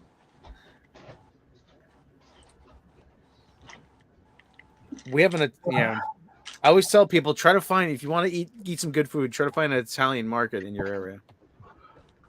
Ooh. She's mentioning prosciutto, and they're like, oh god, don't get me son. Prosciutto, super sod. I love supersada. I love the really kind of dried sausage. My dad used to make his own sausage. He used to dry it. He used to dry it in the basement. I used to call them big meatsicles. Hanging there like stalactites. Yeah. So when Jimmy Dean was still around, told me, "You don't make sausage." No, my dad made, or everyone made, my family's made sausage for generations. It's our family recipe. Basically, sort of a kiss my ass response. What the hell? Yeah. And Rosetta, so why aren't you in here? Link is in the group chat,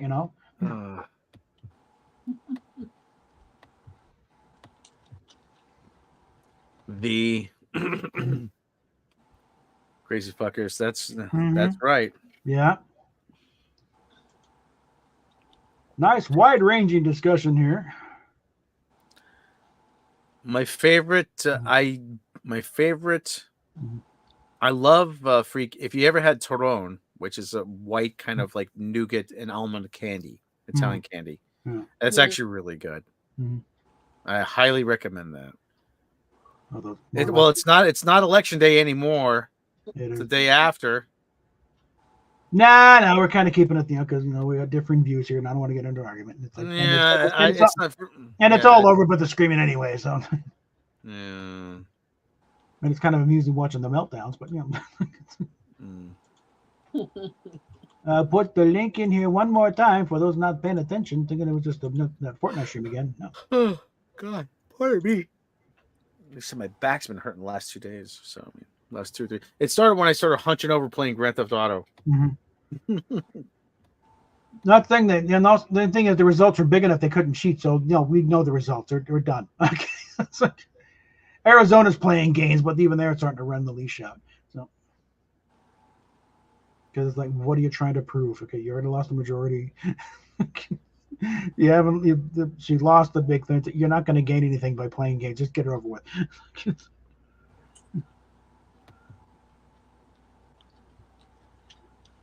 Come on, crazy lady, get your butt in there.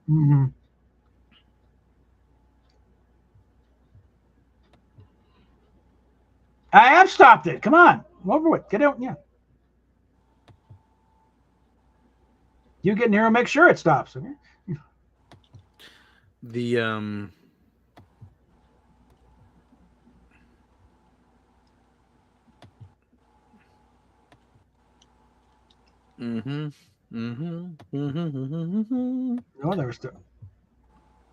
been assured that the missing shipment of my Batmobile parts should be showing up in probably a month there.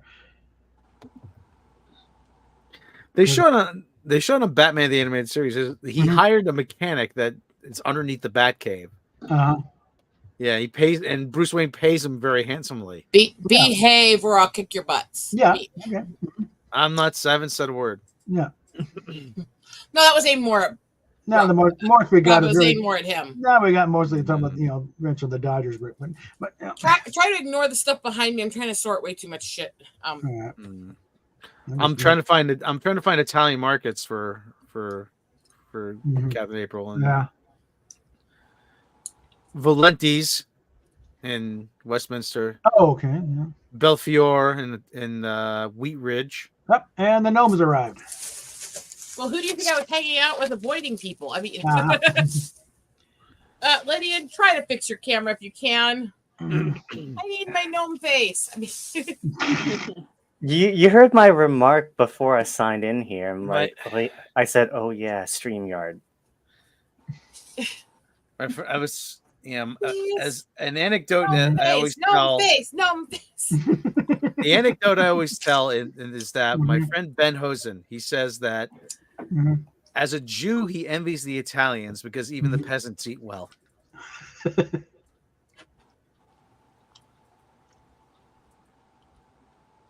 We should do spaghetti soon.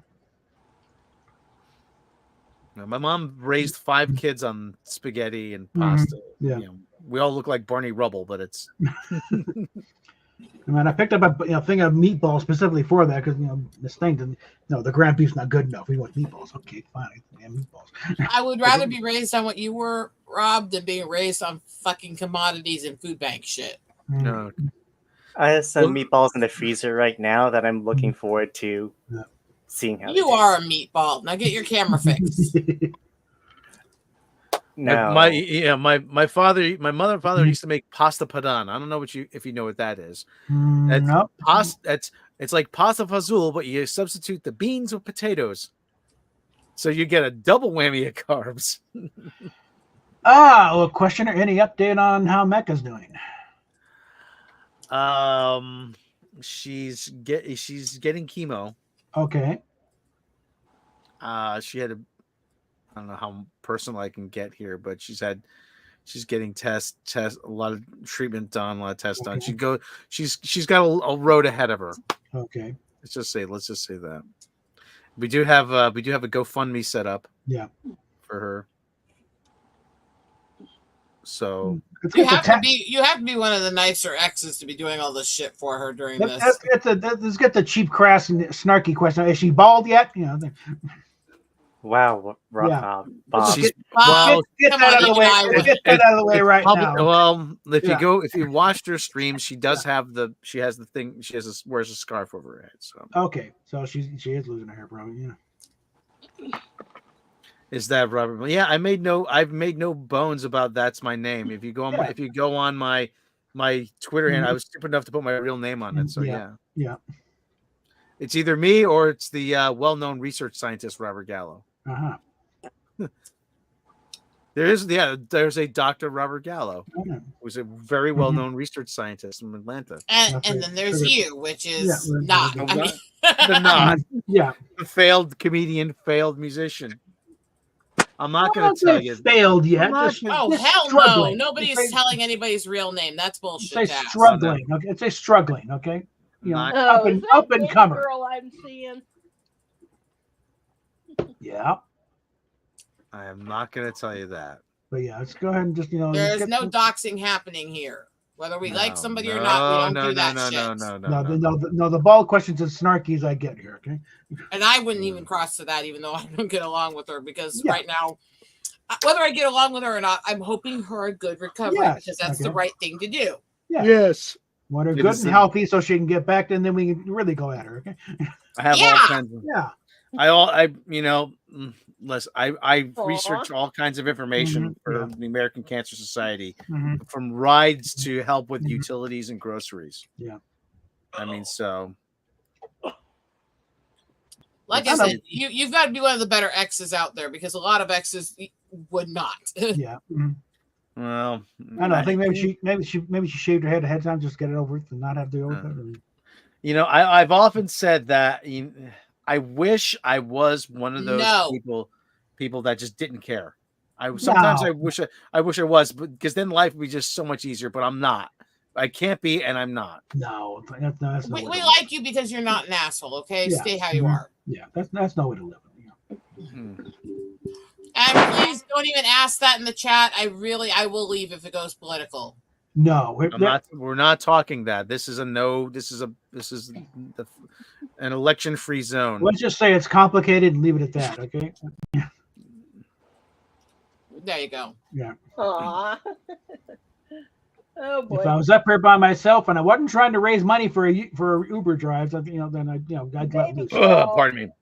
I would turn this into a Rush Limbaugh stream and just go for it. But somebody asked me, and why don't I do political humor and stand up? I said, because who am I? Who am I? What What have I got to say that someone hasn't already said? Yeah. I said there's a lot of people. If you want to hear somebody talk about this, there's already a lot of people. I'm going to talk about what I want to talk about. Yeah. And at the same time, a lot of political humor gets dated real quickly. Yeah. So if you stick, exactly. The latest bit I wrote is about is about Mr. Rogers. Believe it or not. Yeah. I did find that footage of him flipping off the people while he was singing. I mean, it's like a Lenny Bruce joke about. It's great because he was doing the little thing about what the name the figure. Oh yeah, you could just see him pull out smiling like, "Here is Tom, here is Tom" at the kids. It's like, oh my god, he really did. Okay, I got the teacher going, yeah, and here's the and he's like, we're really doing this, are we? Okay. And you see him pull his hands behind his back, and you get this shit-eating ear-to-ear grin, and he goes, "Here is," and he's grinning like freaking Cheshire Cat. I just found like a notepad I can use to write down some shit. So I mean, that's hey, I'm gonna be writing more material. Yeah, I did do a thing about somebody running up a $700 negative balance on my debit card. Oh boy. Yeah. All right, what do you want? Matching pillows? Fuck it, I'll pay it. I don't care. Shut up. That's as close as I get to Sam. All right.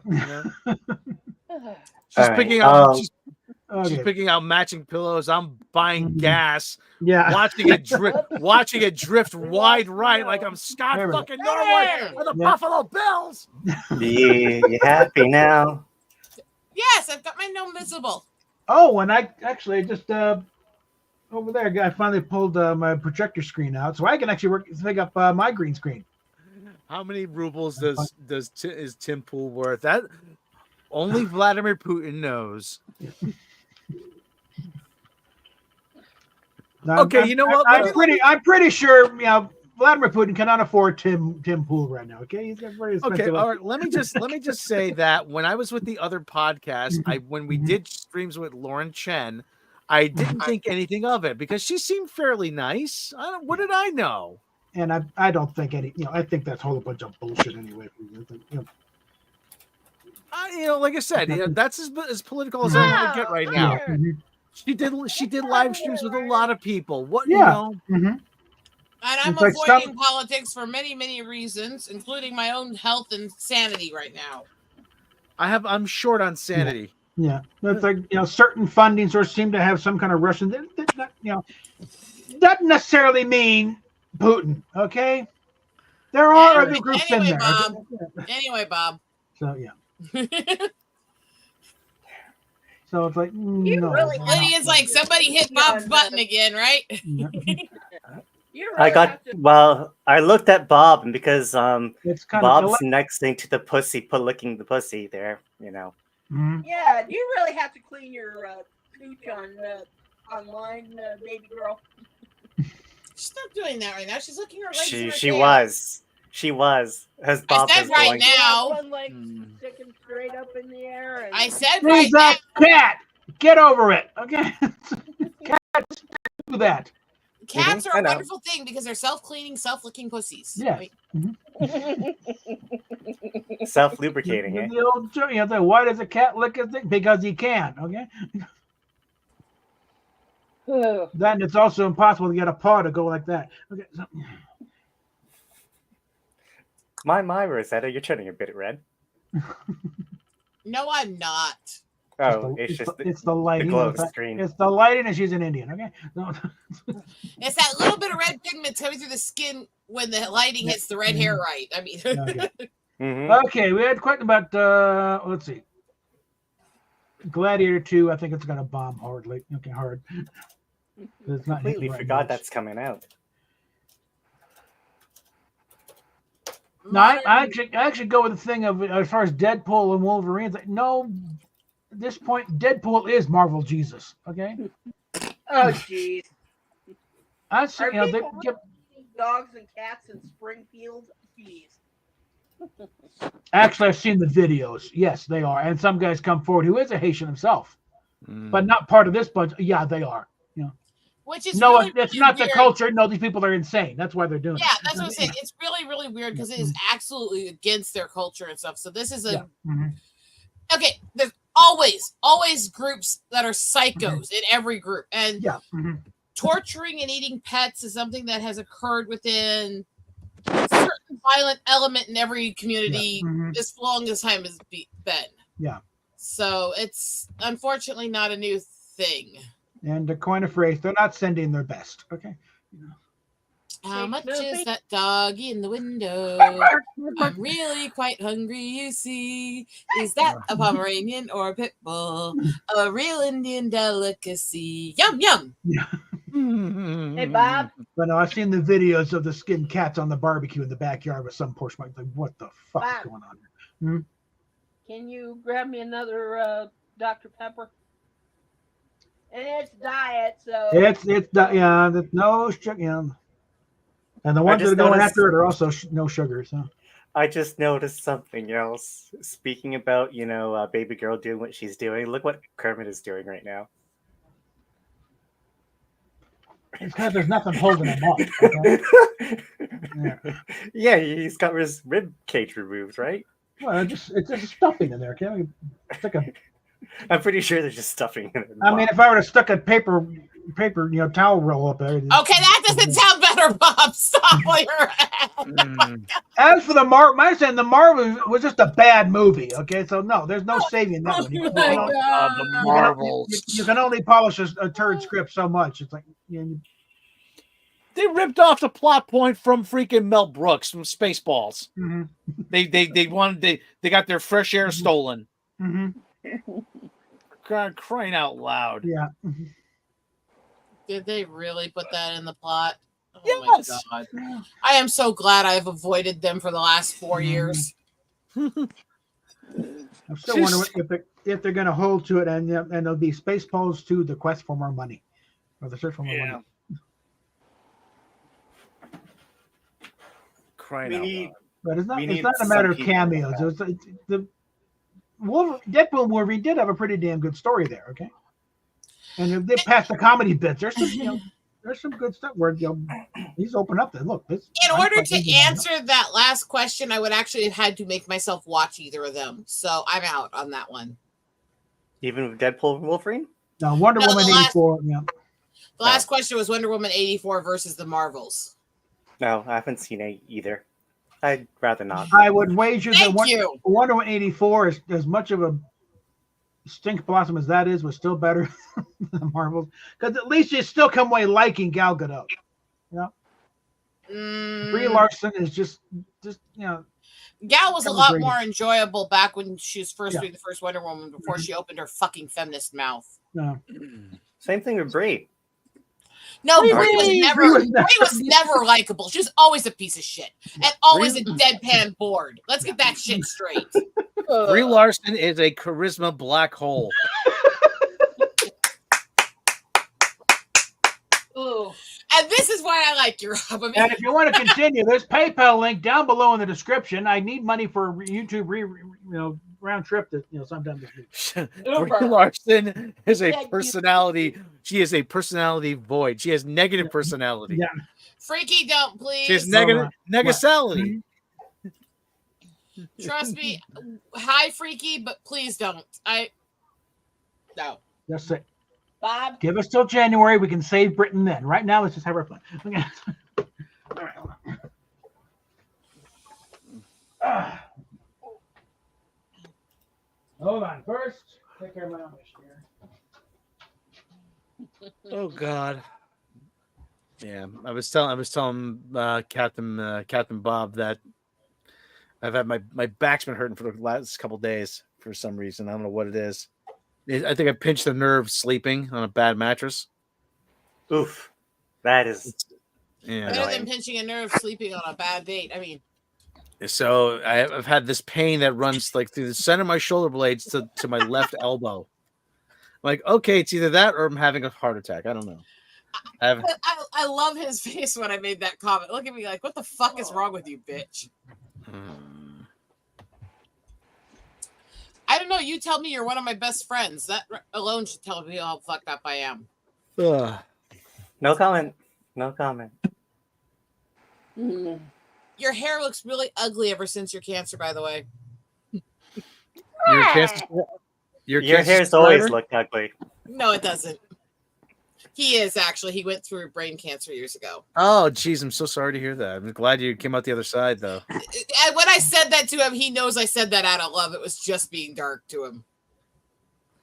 I have no hair, so I mean, I envy the hair that you have. I met him when he was trolling chats and streams because he was bored going through the treatment. Pretty much. And we connected because of my brain issues and his issues. We connected. Yeah, there's a streamer that doesn't stream YouTube anymore that I used to like. Oh, this sounds interesting.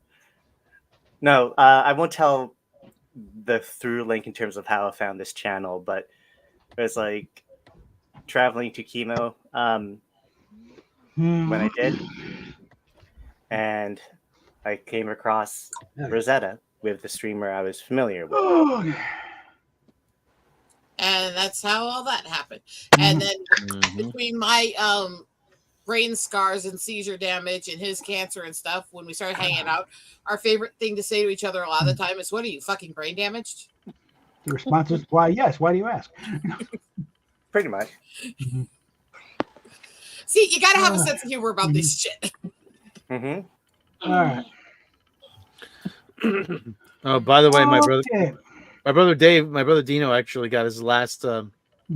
He got his prognosis from his treatment, and he's doing well enough that they said, "Yeah, we don't think you need to be on the maintenance drug. We're gonna monitor you, and every 3 months you're gonna get tested." So that's a good thing there. So he's officially unofficially retired now because why is he putting all this crap in there about what all these different channels are saying? I don't give a flying fuck less what anybody else thinks. Yeah, we're generally not going to start referring to other channels much. And we try. In fact, we try not to name other people in our streams unless we're saying something positive about go check this person out because of a thing of respect to other people. And Ryan Kennel really doesn't need my help. Okay, he just he doesn't. None of them need our help. That's what I always say about if someone's doing well, if it brings up well, good for them. I mean, once upon a time, I gave Doomcock shout outs when he was starting off. Okay, he went rocking it by me like a fucking He to this day profusely thanks me for shouting him out on one of the streams we did. He said the channel was going nowhere. It was not a lot of people watching. He was watching us, and then he hears me say his name. And then everything just sort of took off for him. And I just had to just say, listen, you were going to take off. It's just a matter of time. I just happened to be the first one to see you. He got the gimmick from very on. Him and Harvey was like right from the very beginning. So like, Harvey Cthulhu is hysterical though. Yeah, I'm not even going to agree with saying that Beatles are the best band ever. They're an important band. They're a good band, but best ever now. Okay, well, yeah. That's okay. I've heard all the jokes. Well, no, that's what was the comment to the one in the chat. See, I am one of those. I love music all over the place, Yeah, and I do get annoyed with how overrated the biggest bands get to people's opinions, where they start like they're the best band that's ever lived, or none of this stuff would exist without them. It's like, well, that's almost never actually true. Yeah. And they credit them for a bunch of shit that other bands that didn't get quite as much airtime were doing at the same time and shit like that. It's like. So my general opinion is there's a lot of bands that I love. I still consider them overrated in the public eye and how they're treated. Well, I mean, the Beatles were like, remember the Mersey music scene was jam-packed with bands. Okay. Oh yeah. Because besides the Beatles, you had Jerry and the Pacemakers. You had the Stones. The Stones weren't Mersey; they were in London. Okay, they were more. But just they were all friends though. Jerry Kramer and the Billy J. Kramer, the Dakotas. Yep, all kinds of bands in there. Yeah, and I've actually taken the ferry across the Mersey. Yeah, well, I took the train across the Mersey. It's like wide river. I have gotten more people have gotten pissed at me because I'll say things like everything from like Metallica, Zeppelin, and those all are in ways overrated. These are bands I love, but they're still overrated. They're still giving credit for stuff that other bands were doing first, stuff like that. And so when I say overrated, that's not an insult. It's a categorical, statistical thing. That's absolutely based in logic alone, you know? Yeah. That doesn't mean they're not in my favorite bands. It means that the hype is more than they earned. I just take issue when people try to say that they try to listen. You know, you recognize their importance. Okay, that's great. But when I was actually in where I'm from, New Haven is a big hardcore punk scene, and I was actually treated like a second class citizen for liking the Beatles. I'm like, well, where the hell am I? Weird. I do not believe in shaming anybody's musical taste. Honestly, I don't care if it's stuff that I think is stupid as fuck. If they enjoy that, if it gives them joy, good for them. Well, I don't like shaming people for their musical taste, and I hate the posers in the goth, punk, and metal and rock scene who shame other people for liking styles, types, and bands that they don't, because that's not what the culture is about. The culture was about being an outsider to lockstep. That means you can think what you want, say what you want, be what you want. If you're trying to make people think and like you fucking failed the culture. Nonconformity. Bingo. And nonconformity, the people who are so obsessed with not conforming that they hate bands for being popular or successful are just as fucking bad as the trend chasers. Man, there's also a line about how, you know, the luckiest days, you know, of Ringo Starr's life was when he joined the Beatles. And but the verse is also true. The luckiest day in the Beatles' life was when Ringo Starr joined them. Because Ringo was already very highly acclaimed drummer in there. He was locally famous. Oh yeah, Ringo and I would say Ringo is underappreciated as a drummer in terms of how he did his drumming. Well, yeah, he's a drummers. He's a left-hander playing a right-handed drum kit, but also he's really what you call more as a musical drummer. He doesn't just keep the rhythm. He plays it like an instrument. You know? Yeah. So anyone that's not a drummer always bashes on Ringo Starr, thinking his drum compositions are simple. Anyone that is a drummer knows how talented he is as a drummer. Yeah, you got the same issue with a lot of these people in the rock and metal scene will bash on ballads or people who play acoustic styles and stuff like that. No, actually, they take just as much skill as doing the speed and the thrash. They're just a different skill. Yeah. It's not okay to badmouth one just because it's not your thing. Yeah. And the weird subculture of hating on ballads is also a weird thing I don't like in the metal scene. I'm the metalhead, and I sit there when I'm very much metal. I'm very much punk. I'm very much rock. All this. I'm shocking fucking no one with this. I'm sure.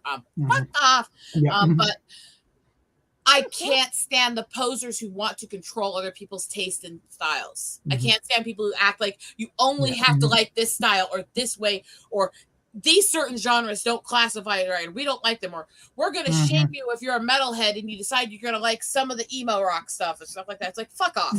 Yeah. You don't have that right. You don't get to decide what is and isn't valid music. Yeah. It's like there's certain Beatles tracks you can tell which track just by the drum beat. You can figure what you know. It doesn't do standard. It's And I will also acknowledge to my rant that I have a problem with the people who use overrated as a slur. No. In other words, they're overrated. They just suck. It's like, no, the band can be overrated. They can be given more credit than they deserve, or they can be treated like they were the only ones who influenced the genre when they weren't, or given credit for something another band did first. And they can still be an amazing band with good skill, with a good band that deserves respect. Talk to any of the bands that you're mentioning. I think Dean Cain is like a quarter Japanese, I think. What was that, Lydian? Talk to any of the bands that you're mentioning and listen to them talk about music and their influences. And you'll be surprised in terms of surprised about that. It's not, there is something there, and there's reason why music goes in cycles, or how certain people in a certain scene or certain city would lean towards certain music. It's the way it is. Well, that's also why I had Bob and Freaky watch the Rumble special with me. Yeah. Because it goes into how much the correct credit was needed. And they even went in that special to a lot of the people who were credited for these genres and credited for these music styles going, no, we got a lot of that from these native singers. Yeah, especially the one guy who did that one track. They inspired a lot of us and stuff. Yeah. And honestly, anybody saying anybody's better or worse looking for race or ethnicity is stupid. You can be the marker on biracial stuff and realize that counts me too. That's your personal preference and taste. Yeah. As long as you're not being racist to people, it doesn't really matter. Yeah. Tim Pool is just part Korean, is also part Irish. He's a Heinz 57. Okay? I am technically the most bloodline I have is Lakota, but I am Cherokee, Dutch, English, French, Irish, German, Norwegians, Spanish. I have a mongrel mix I don't know all the details of that comes from the Mexican mixed with the Southern American tribes. In other words, you're a mutt. Yeah, so I like it. Do I need to bring in Bill Murray's speech from Stripes? So I mean, you can be the marker on what you think is attractive. I will tell you that those of us who grow up in biracial homes tend to be more willing to relax, lighten up, make jokes about race and culture, and tend to be less bigoted and closed-minded. Yeah. So there's that. I mean, if we were all sitting around the table, I give cap it off with it's like, look, we're mongrels, we're mutts. Look, and I reach over and touch Lydian's nose. See, his nose is cold. Okay. But there is no Why dog did you more loyal for that one. He had the same face, like what the fuck. So there's no dog more loving and more loyal than the mutt. Okay. I don't know. He's still a mutt. I mean, actually, he's probably more one race than any of us are. I don't know about that. I don't know. Looking at mine, it's like mine's so exclusively British. It's not even funny. I'm more native British than the typical native Brit. No, yours is not exclusively British. Yours is British with a mongrel of different UK races. That's what I'm saying. British, not just English. That's not just fucking British. Yeah. No, I have problems with them trying to lump them all as part of the British English. I'm pretty sure there is rape and pillaging in your ancestors' past. Lydian. No. Oh, sorry. They've actually removed the Viking part. That's all. Oh, don't give me that. Yeah, well, I have my own rants about those DNA tests, and they're limited actual information and how inaccurate a lot of them have been for a lot of people, anyways. How they can claim to be 99.9% accurate, but give biological twins completely separate results that don't match. Well, they also keep revising the thing. I mean, here's the problem with DNA testing race is that all of them are based on a few families that they followed because those are the families they have the longest documentation on. Most every family they base those documentations on for all these different racial groups. The most they can track them is between a few hundred to a few thousand years. We don't even know for sure if these are the people that originated in that area or if these families were mongrels that came in partway through or all this other shit. So it's such a subjective thing. That's so it's stupid, honestly. Here's my current lineup right here. DNA testing for race is really stupid. Yeah. And like I said, I want to know how it can be 99.9% accurate, but give biological, full-blooded, identical twins completely separate results, and they've done that multiple times on multiple DNA sites. Something topical. You know the craziness that 21andMe is going through in terms of we want to switch to. I haven't checked them out. They want to shift over to a subscription model rather than a one-pay and you get your result there. Oh, for God's No, sake! I don't How many think so. times are you gonna fucking use it? I don't know if that it went fully through, but they've been tanking. Okay. Well, let's see. Penis juice. Up your The other butt. parent was, it's Yeah, that's one way to get a DNA test. The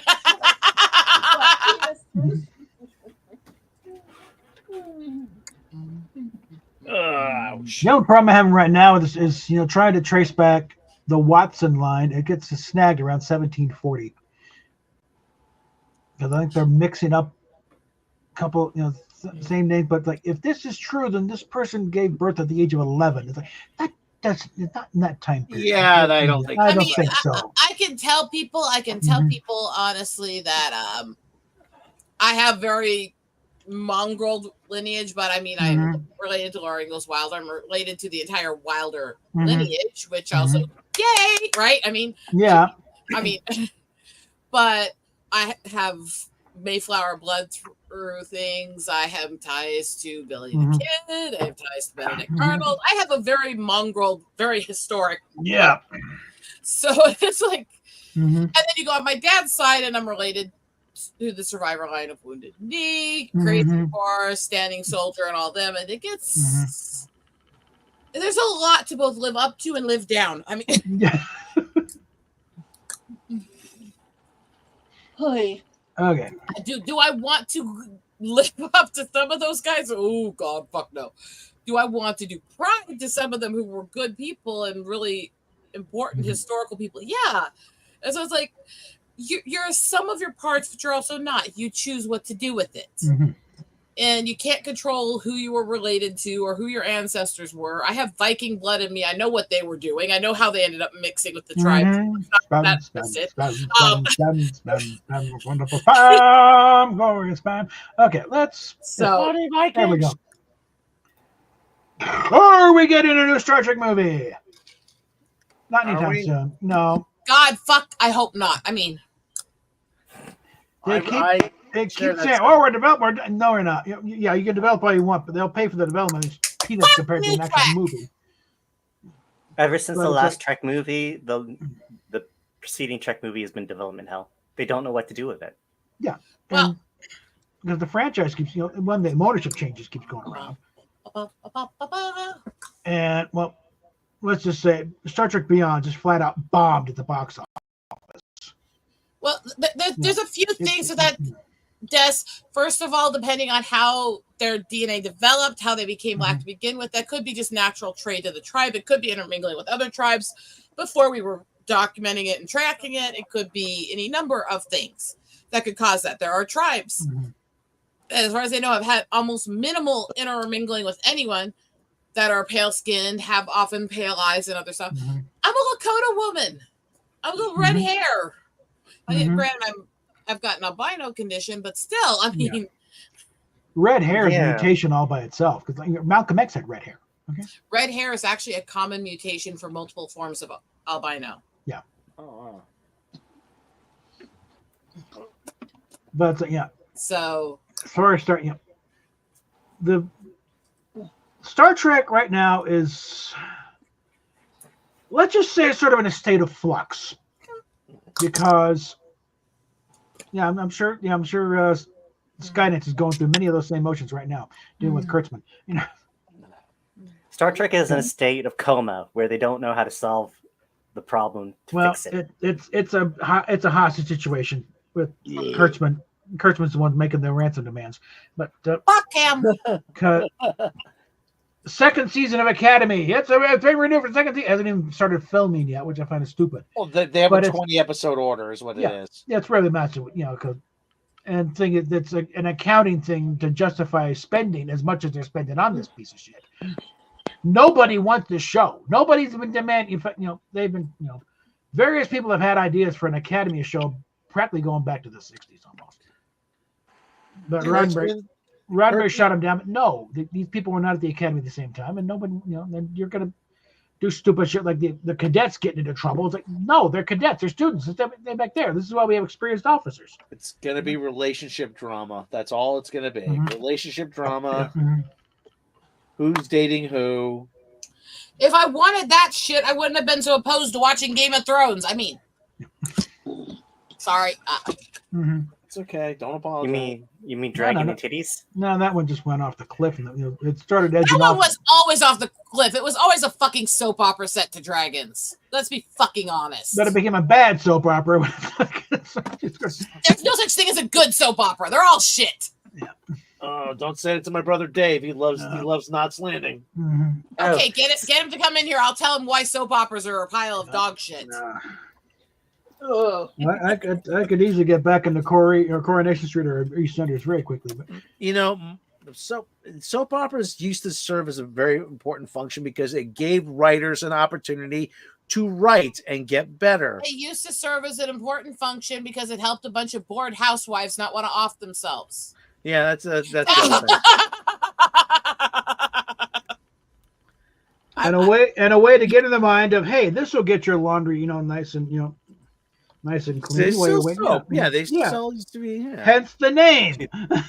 To address two things that Desaad said in chat, you'd be surprised in terms of not just the color orange, but various shades of blue also come like that. There's like a tribe somewhere that could see more shades of blue than the rest of the world because they're aware of it. I'm going to be very clear to you. What they call red man, most of us are more red than we are orange. Oh. The orange shade in tribes is mostly over in the eastern edge of the country. Most of us are not that orange. We are pretty red and brown. And and to his dictionary comment, guess what the 2024 words of the year for the Collins Dictionary is? What? Oh God, I don't want to know. Google it right now, Rosetta. No. This is I'm a dig at you. Googling shit. Come on, you brat. Like You would love it. This sums up I'm Game not of Thrones. Googling shit. Just give me a link or shut up. The word is brat. Brat is the word of the year for 2024 for Collins Dictionary. Really? How about that? Fuck off. Yeah. I'm not sorry. No, this sums up Game of Thrones pretty much, right there. It's like start off good, and then it's like you had a brilliant moment, then there's like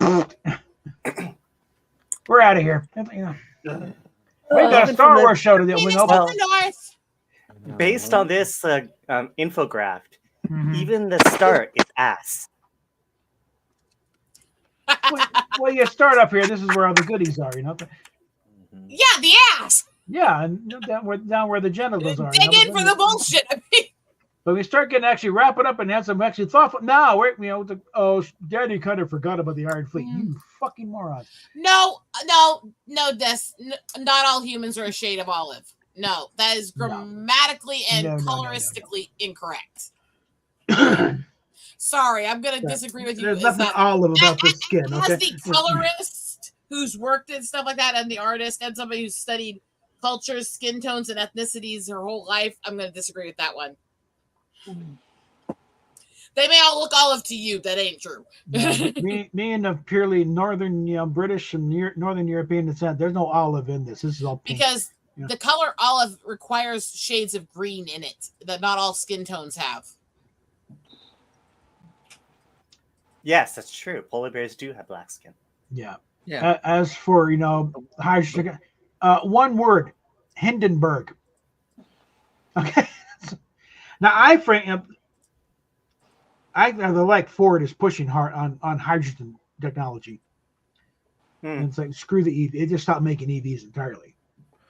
Well, the thing about hydrogen is that it's the most abundant element in the universe. Yeah. The problem is that you have to scrape it off the oxygen atoms. And the issue with getting it produced is vehicles has nothing to do with either side. Both sides have been opposing it and fighting it for decades. Mm-hmm. So that's not a political argument, except for the fact that everybody in fucking government doesn't want people to have a cheaper, easier option. Yeah. let's say someone's got to be willing to sink some money and build some infrastructure and get this, because it's gonna cost a bunch of money to get the thing set up to make so you can produce it cheaply. Technically, they define Russia as part of Europe, and the people are white skinned, but they're Eurasian, and they have a lot of Mongolian and Asian blood in them too. So it's not conglomerate. It's not like you have one chunk that's purely this, one chunk that's purely this. It's like the belt from the northern part of Africa up into the Middle East and then into Europe has so many mongrels between the different races that are intermingled over history. It's not that cut and dry. I used to ask a lot of teachers. He goes, "I see Russia's part of Europe and also part of Asia. Where does one begin? They could never answer it." The Ural Mountains. Yeah, the Ural Mountains. I was gonna say technically the switch from the Europe continent to the Asia continent is actually inside the country. Yeah. Migration. As I know, people can't stay still. Right, Rosetta? We like to wander. Okay. Fuck off. There's Asian dick. There's actually on a highway in Russia. There's actually a monument that demarcates where Europe and Asia are separate. Well, then we got I-70 at the point where you're continental divide. Okay, now you're on the from here on out. You're on the south. Let's use people don't like it. So I'll use my tribe as an example of this. We decided somewhere around the time of the early Dark Ages, back in the hundreds, that we wanted to explore the continent and know what all was under creation, what all was from the Great Spirit. So we decided we were going to split as a tribe, and one section was going to travel the entire continent slowly in a circle until they found the water in every direction. And the rest was going to stay and guard the tribal land because the Black Hills are the land of God, all that stuff. The migration, depending on the stuff we find in documentation and the history between them and other tribes, was anywhere between 800 to 1,000 years. And yet you've got people now who are determined to say that when the Lakota came into the plains in the 1700s and 1800s, we were moving in and never were here before, and that we killed the tribe that was here before. The tribe that was here before was us. Yeah. What happened was we came back. We had all the artifacts, all the stories, all the things that were done to prove it was us, and they said, "No, we reject you. You're not our brethren." So what happened was a very, very bloody civil war between the different factions of the same tribe, where we killed almost everyone in both sides. That's what happened. I'm not saying it was right. No, not a nice thing. Okay, but history doesn't care about your fifis. Okay. And this is why I get annoyed when people are always citing this. When they came into here and upset the tribe that was here before them. When we came into here and warred with ourselves and killed most of ourselves off. Okay, got it. Okay. And these people that go, well, your culture's not there. It's like, there's artifacts, stories, information that this is our culture, that the Black Hills have been the land of God, Haha Suppa, it's in our language, and that the Badlands were the gateway to hell in our culture for thousands and thousands of years. And yet, because we came into the land during this time, they want to go, oh, well, that's just when you moved in. You weren't really from there. And all these conspiracy theories and different people about making things up or creating these cultures and stuff. There's documentation and artifacts showing the culture. There's medicine wheels that have been made and produced for thousands of years that show the locations on a globe of what the different races and colors of man that are Lakota. Okay, Henry Cavill is not rebooting. Henry Cavill is, supposedly charged, but other people are doing the reboot. He's just a hired help. Okay. There's a lot of things that people want Henry Cavill to kind of dip his toes into, and they're asking him because he has. And I think I heard that Highlander thing's having problems anyway, getting off the ground. Because I hope so, because I'm fucking sick and tired of 1,000 remakes.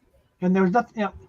Still think there's some producer, I forget the name, but talking about don't remake the good movies. They got it right the first time.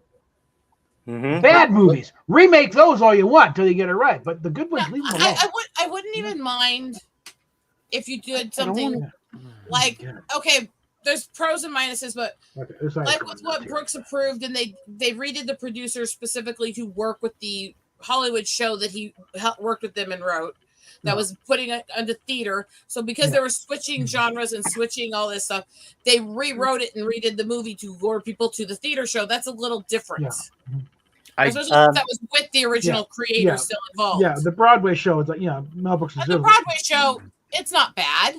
I mean, Mel was involved. He helped write a lot of it, The remake movie is not as good as the original, but Nathan Lane was a good replacement for Zero. Yeah. Broderick was a sucky replacement for Wilder. My big is the movie they cut the best number that was in the stage play.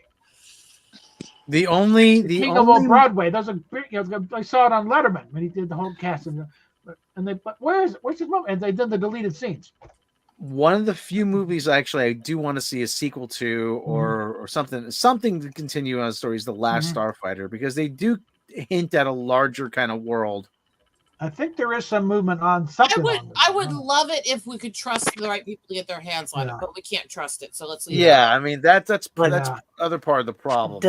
Debatable, because sometimes stories work by leaving things ambiguous. Once you start filling in all that stuff, then it gets muddled and like where did the xenomorphs come from? Nobody cares. Just send the Marines and kill them off. Exactly. That's where they kill the aliens. So in topical, what bad film do you think can be remade into a good film, but because of the time or because of the execution, it just failed, or because it wasn't the right time for the film? Well, it's kind of exception proving the rules, like Battlestar Galactica. Fair.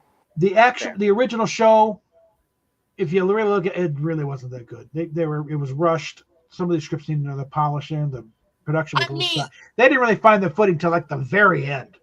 I would say a really bad movie that could possibly be made really good if you did it right would be Run Lola Run. It was painful as hell. It was annoying as hell, but if you did it right, it could actually be really good sci-fi. I hated that movie, but I could actually see the potential in it. October Sky also actually. Horrible movie, but could actually be good. Yeah. Fire and Ice was a good cartoon. That was a good animated movie. Ralph Bakshi and Frank Frazetta. It's like, that'll work. By the way, to the comment that for some reason was not shown, no, Santa Claus's origins are Turkish with Greek background. Well, heavy helping of Norse. No, I'm talking about the actual man. St. Nicholas? Yeah. He was in Turkey. He had a lot of Greek origins and believed to be partly Turkish too. Apparently during the Council of Nicaea, he actually got up and punched out the Archbishop of Canterbury. So no, that was not an Asian thing. Now, part of what they've changed into it has gone through Asian mythology over history and then adapted from both. So there's that. But no. Granted, I think I'm kind of the folklore, history, mythology nerd in this group. I think History Channel did a special on the origins of Santa Claus, and there's a lot of Odin moved into there, and well, basically, they took a man who, and the weird thing about the way they've changed him and created him now is, he was a Christian man who was trying to help people be able to get married and all this other stuff. He would not like what they turned his legacy into. Modern Santa Claus is a product of commercialism. It's a product of the Montgomery Ward Company. Are Asian. Everyone who's Russian has at least partial Asian blood. They're a mongrel mix between European and Mongolian with a bit of Chinese. Genghis Khan was a busy old sot, okay? Genghis Khan's one of the main DNA contributing factors to Russia. And most of Europe. So everybody get one of these little breakdowns, you'll find, Genghis Khan's in there. Yeah, he's in everybody. He fucked anything that moved. So I mean, I've heard stories. I've read some accounts. Genghis Khan was actually a little person, and he cut the tongues out of his servants so they wouldn't tell, because he was always on his horse. Do you have a comment for that, Rosetta? So that makes the old He's still taller than you, trust me. I mean, probably was. Well, it kind of makes the idea of John Wayne playing him even that much more hilarious. I'll show you why, Rosetta. She always makes fun of my height, and I'll show you why. Because no, it's because I actually know how tall you are. I mean, I'm about Bob's height, I think, right? You said no, he's a couple inches taller than you. Oh.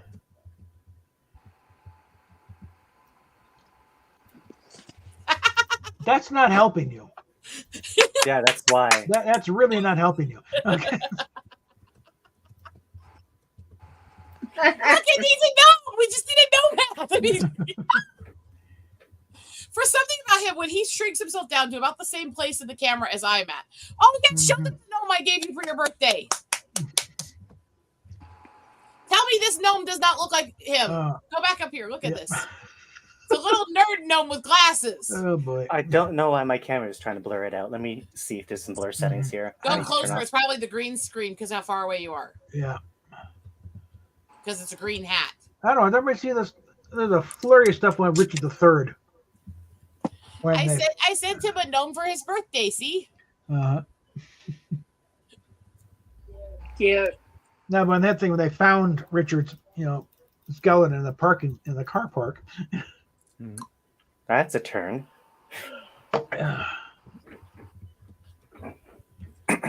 But the feet, because the feet had been destroyed. When they put him in the road, they inadvertently cut across where his feet were. So it was like first day they're digging there. This place, I read, the parking spot like R. Like, they dug up and hello, we got a full skeleton right here. But just to make sure, when they got they found him first day. With people's responses to the whole Native American debate here, there's other issues with that also because yes, a lot of the original tribes have not all been killed off. That's bullshit. That's propaganda. There's so much evidence against that. Yes, a lot of tribes did originate here. We don't know if they technically came from the land, their life creations from other places or not. There's no evidence either way. But either way, we've been here since long before anybody else ever came here, This isn't some migration from another race in certain point of history. This is we've been here. We've been here as long as we can track.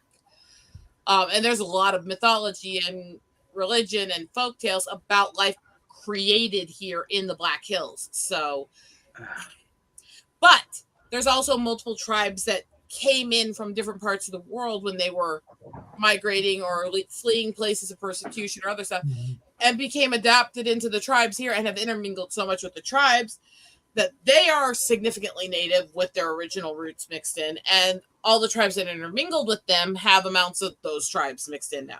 So yes, pretty much anyone who's native has at least some percentage of Asian and Black in them because of how many tribes did come from Asia and Africa during certain historical points of conquest and fighting. So yeah, there were some that came from the land bridge, but not all of them. There were some, mostly up in Alaska and parts of Canada and down in Hawaii area on sailing. But most of the Asian tribes never came into the main 48 area. But there are some that were already here. Yeah. So it's a mix of things. The land bridge isn't true. It isn't false. It's a partial truth. There are tribes that definitely came through it. But not all of us. Like much of life, there's never only one reason. Yeah. Or one cause. And yes, we've intermingled a lot with the tribes that came from the land bridge. So again, we all have a little bit of Asian mixed in us somewhere, even if it's a small percent. Especially Cherokee, they clip anything.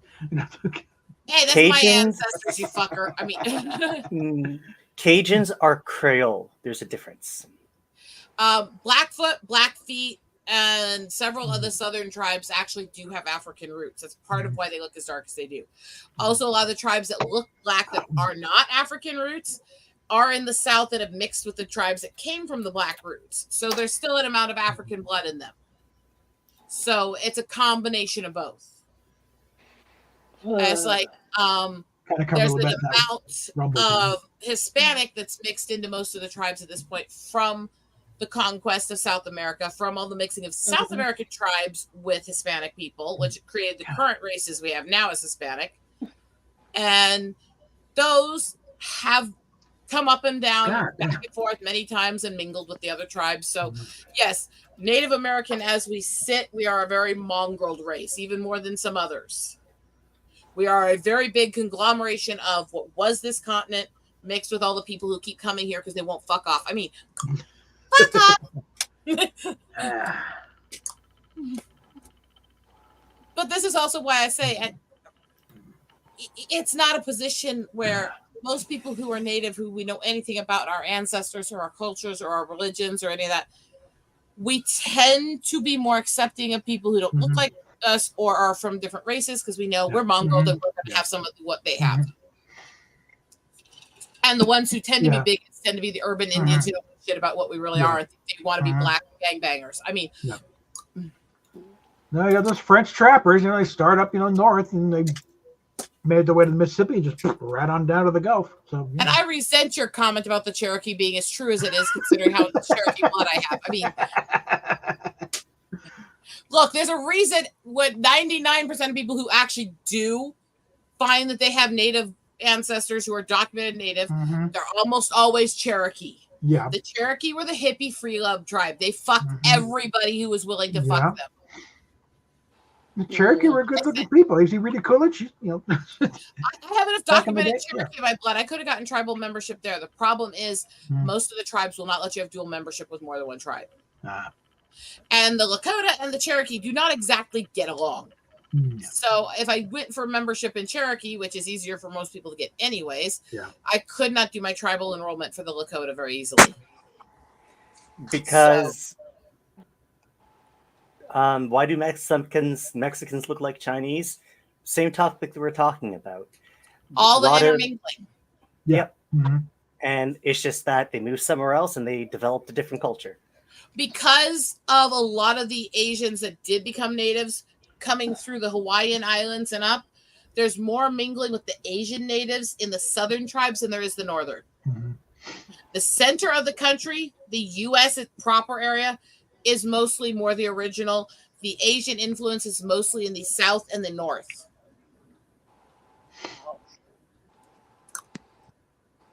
Fuck off. Phoenix juice. Yes, that's how intermingling works. Captain Asian Dick. Captain Asian Dick. Captain Asian Dick. Penis of the North. Yes, Ensigns Savere. Yes, for those who were for those tuning in late, this is an example of Tourette's on display here. So, An example? It's more like a smorgasbord. Yeah. Fuck off. I'm not sorry. Fuck off. Oh, it's gonna be a high of 37 degrees tomorrow. Snowed most of the day. Not outside.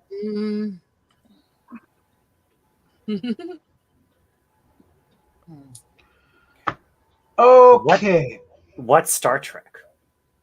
They're all products of the time. Yeah, which Star Trek is you're talking about here? If you're going to try to get that comparison, I am going to pick original series and Next Gen over SG-1, but I love SG-1. I'm going to pick those partly because of my upbringing and what got me into sci-fi shows. But I would put them as pretty parallel in value and enjoyment. Yeah, it's the same thing when we earlier talked about music in terms of how each music has different influences depending on the era it was created. Same thing with those sci-fi shows. The thing about sci-fi, it's always a product of when it was created or written. Yeah, it's like Doctor Who and Red Dwarf. That's comparing oranges and kumquats. Okay, It's like I love Andromeda, and it did not get as much acclaim and love as a lot of the other shows at the time from him. But actually, I think it aged a lot better than a lot of those Star Trek shows in the 90s did. Like Doctor Who, and again, which Doctor Who? Like, are we talking the classic run through Theresa McCoy? I'm not really that into British sci-fi.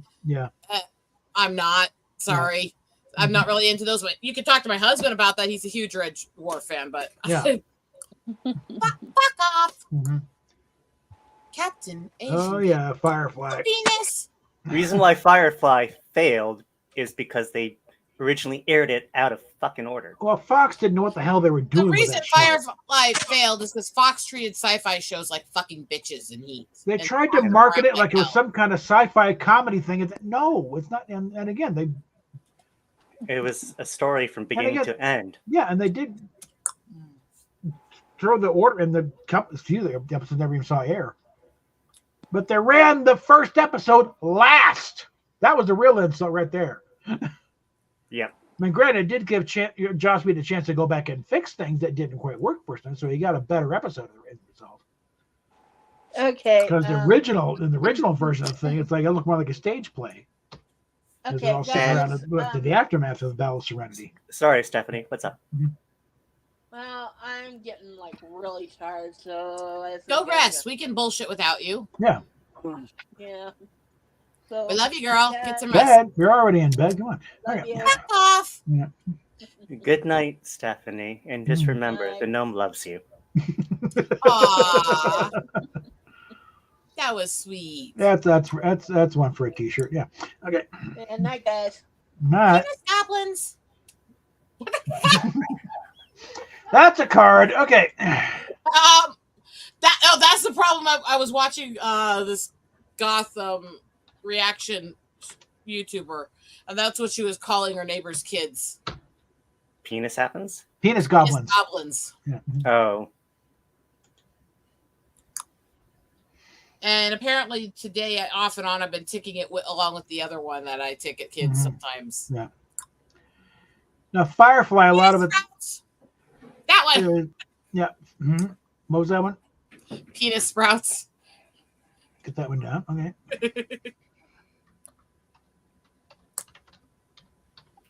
Captain Asian Day. Bitch mode activated. There's a couple new cards. Okay. Mm-hmm.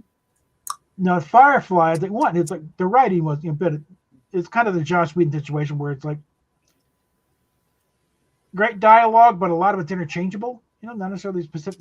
Not so much in Firefly. You could pretty much pick out, that's a Mal line, that's a Jane line. They're a little more different. But most Joss Whedon shows, like Buffy, anybody can be saying those lines on that show. So. Yeah, well, I'm not a fan of that show anyway. Yeah. So. Mm-hmm. No, I never knew that you didn't like Buffy. But the big thing with Firefly though is because it was. Are you being sarcastic? Because it was cut off at the knees. You got that unfinished. Or did you really never catch what I said? I've hated that show so many times. Yeah. Maybe slightly, but it's never something that's on the top of my mind. So it's just kind of a non-issue. It's a vampire soap opera. Let's be honest. Yeah. I don't like shows that go the soap opera route. Yes, but. Yeah. I also don't like the whole romanticizing vampires. I like them to be portrayed as purely fucked up and psychotic. Yeah. Well, it's like with Firefly, same thing as what drove Star Trek fandom for long. It was the unfinished business. Like, we ain't done yet. Hey, I had some interesting theories that came up with for vampires that are in some of the books I wrote. But I don't want to really say them on air because somebody will probably actually use them. They are actually creative. Mm-hmm. This was me combining different mythologies and how they could have come about. Yeah. I am a mythology nerd. Mm-hmm. Sucked it. Okay. Notice none of the men objected to that one. They're all like, yeah. No. So we're deviating into music here. Got Celebrity Skin Hole, Courtney Love. No. Why did she string those together without any context or commas at least? Yeah, because one's an album title, one's a group, one's a lead singer, and then she was married to Kurt Cobain. So okay,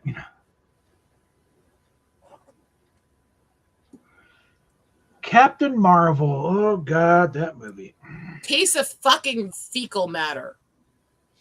Why would Courtney Love allow it would that? not have taken much to what he's listening to now, but a couple of tweaks that they could have made that a decent one, but it's like they done because like the whole thing about call sign Avenger. These people never bothered to find out how pilots get their call signs. Mm-hmm. Let me give a hint. They don't pick them themselves. It's given to you. I think I know why I'm ticking more. Mm-hmm. Why? Noma's here.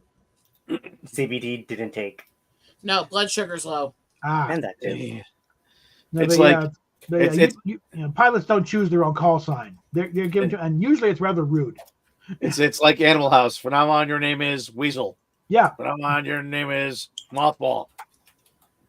You're flounder. Why is that? What? Why not? Look what happened in the video when I started taking penis juice at Drew Lynn. She started saying vagina flakes at me. Yeah. But it's like there's more than a few pilots with call signs like chicken fucker, piss pants. It's just very rude names. These are not big. Oh yeah, I'd like this. No, you don't. I have a feeling if people heard half the shit that we said to each other in shop, they would be mortified. Yeah. Or the sneaking up behind each other with the rubber end of the hammer to try and make people think we're sticking phallics against them. It's like this one thing with Battlestar Galactica. They kind of because no, I want to see what Lydian was thinking because his face when I said that was like, "What the?" It was more of a general "what the fuck," what the fuck. No, I mean you're in shop, you're bored, you got a hammer, you sneak up behind somebody and poke them in the back with it, make them jump out of their skin because they think it's phallic. I mean. But it's like what because the remakes of Battlestar Galactica. The remake of Battlestar Galactica. Ron Moore went through Navy ROTC. The idea was going to be a backseater in a F-14, and he flaked out 1 year. But something about pterosaurs, Quasiloctopus, and Northrop were not dinosaurs. But there's one part where one of the new pilots training off. Starbuck gives him the name of Hot Dog. This new pilot, yeah, you're given the call sign. You don't choose it yourself. And he was given the name Hot Dog because he was a hot dog pilot. He's a reckless, very reckless guy.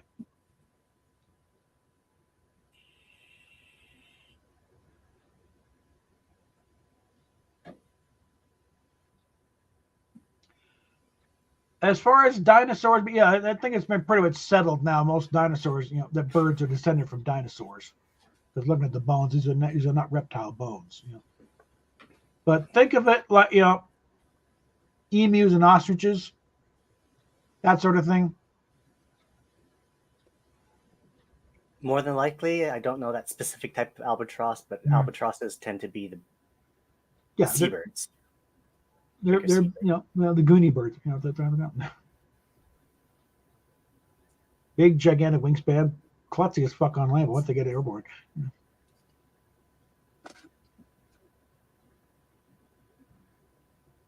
Of course, it also frighteners. That invoke the old Monty Python. Just albatross. I thought currently the largest living bird was the ostrich, but living bird, albatross, as in currently still existing. Okay, maybe flight, flying bird. I don't know. But even then, you seen a California condor? I have in person. Yeah, that's the thing. About a 20-foot wingspan.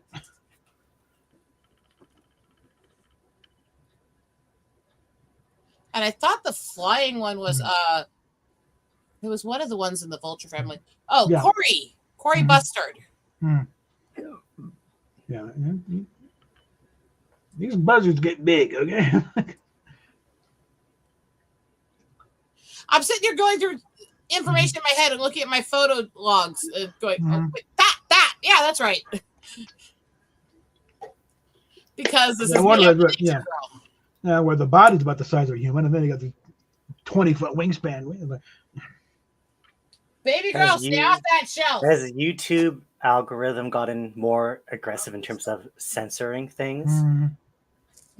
Because that's a weird comment to anyway.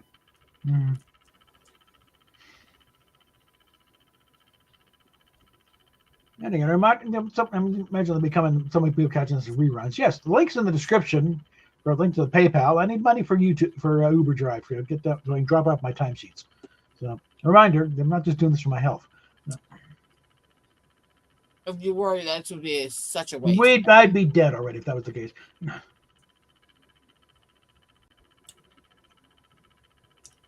I mean, I don't know who knows what. I am very much a nature photographer, so I'm very much involved in animals. But also before my before my medical got so fuck you before my medical got so fucked up what I wanted to be and what I studied to be my entire childhood was a forest ranger. I got in my head as a 3-year-old going through the freaking walk paths at Yellowstone that when I grew up, I was going to be a forest ranger working with the bison and boiling mud. That was my goal. That was my desire. It did not work out. I studied it from the age of 3 to 17 when I found out that my medical exempted me from it. I then found jobs but continued studying animals very, very in depth, and then started in the nature. Fuck off! In the nature photography in 18, or over 6 years ago now, almost 7 by the beginning of next year,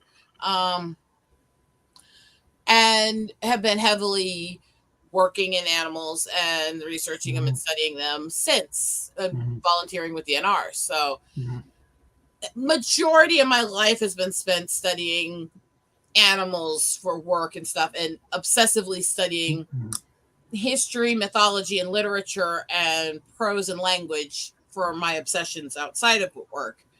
Basically, from the age of 3 to now, those have been my biggest obsessions. So there's a reason why I feel fine being a little bit of a know-it-all on that shit, you know? Smokey the Bear says, only you could start forest fires. Do you know the biggest forest fire that ever hit the Black Hills was started by this bitch who started it and her quote was, because I wanted to see if I could. I think you told me about this before, so yes. Yeah, something that Rob posted earlier about going back to that. This is the border between Europe and Asia. No, I've seen pictures of that before. Oh, look, another phallic monument. I mean. Yep. Well. Penis in the sky. Kind of, the. There's a couple different Europa, Asia, yeah. Hi, bye. I'm running out of gas here. Yeah. I think I'm gonna call it an early night. Oh, okay. Okay, guys. Hold on, Russian here. Well, nice to fuck off. Okay. Nice to see you. Yeah. Take care, dude. Take care, everybody. Have a good night. Stay safe. No, you did. Well, yeah, spider. Because the spider's not really expending much, energy. It's just, floating. Yeah, just put out the chute, and you float along there.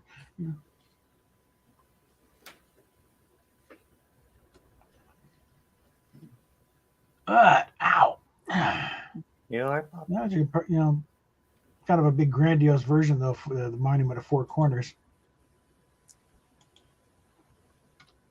And those of us who have been down there have all done the same damn picture. Eat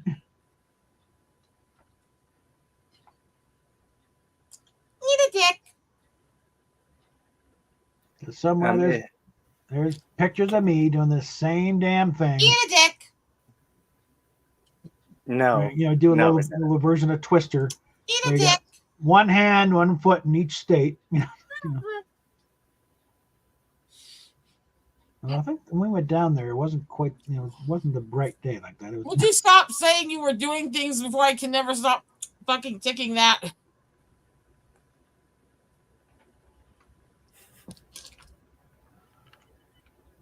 Stop laughing, you little fucking Asian gnome. Also, when we went down there, it was like 1970s. I could solve that problem. You're not leaving. That was what they... Get back on camera.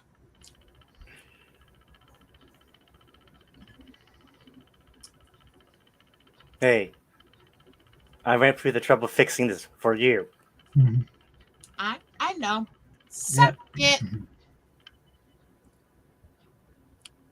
I never recall this being quite this built up when we went there.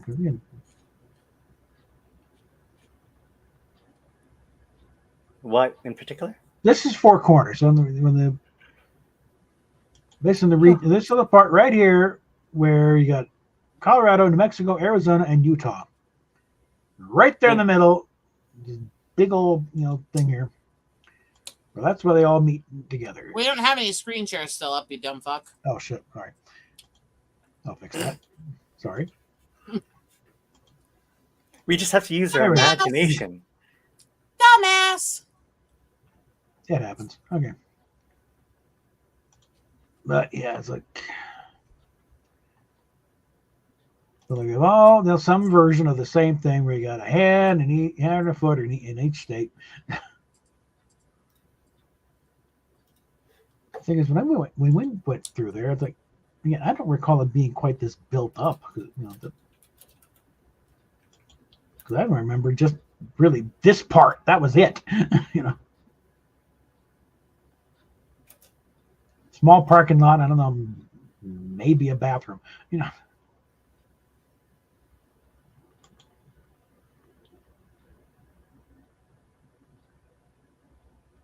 So like somewhere there's a picture of me doing this exact same thing here.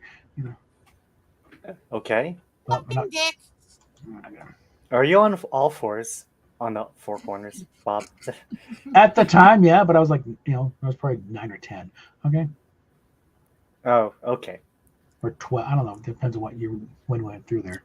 You just ruined our ability to make that a sex joke. That's why I stopped. Mm-hmm. I mean, we probably still would if we weren't on air, but I mean. Mm-hmm. This video has been flagged for review. Let's see. Are we still monetized?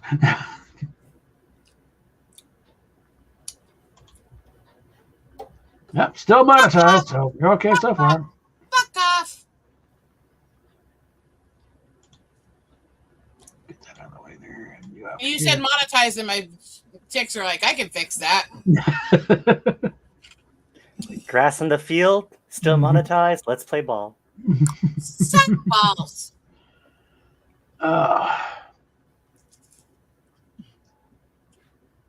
I'm trying to get my blood sugar up a little bit so I can calm down a little. Mm-hmm. You're gonna take your advice and suck some balls? Not now. Oh, okay. Yes, it's still going.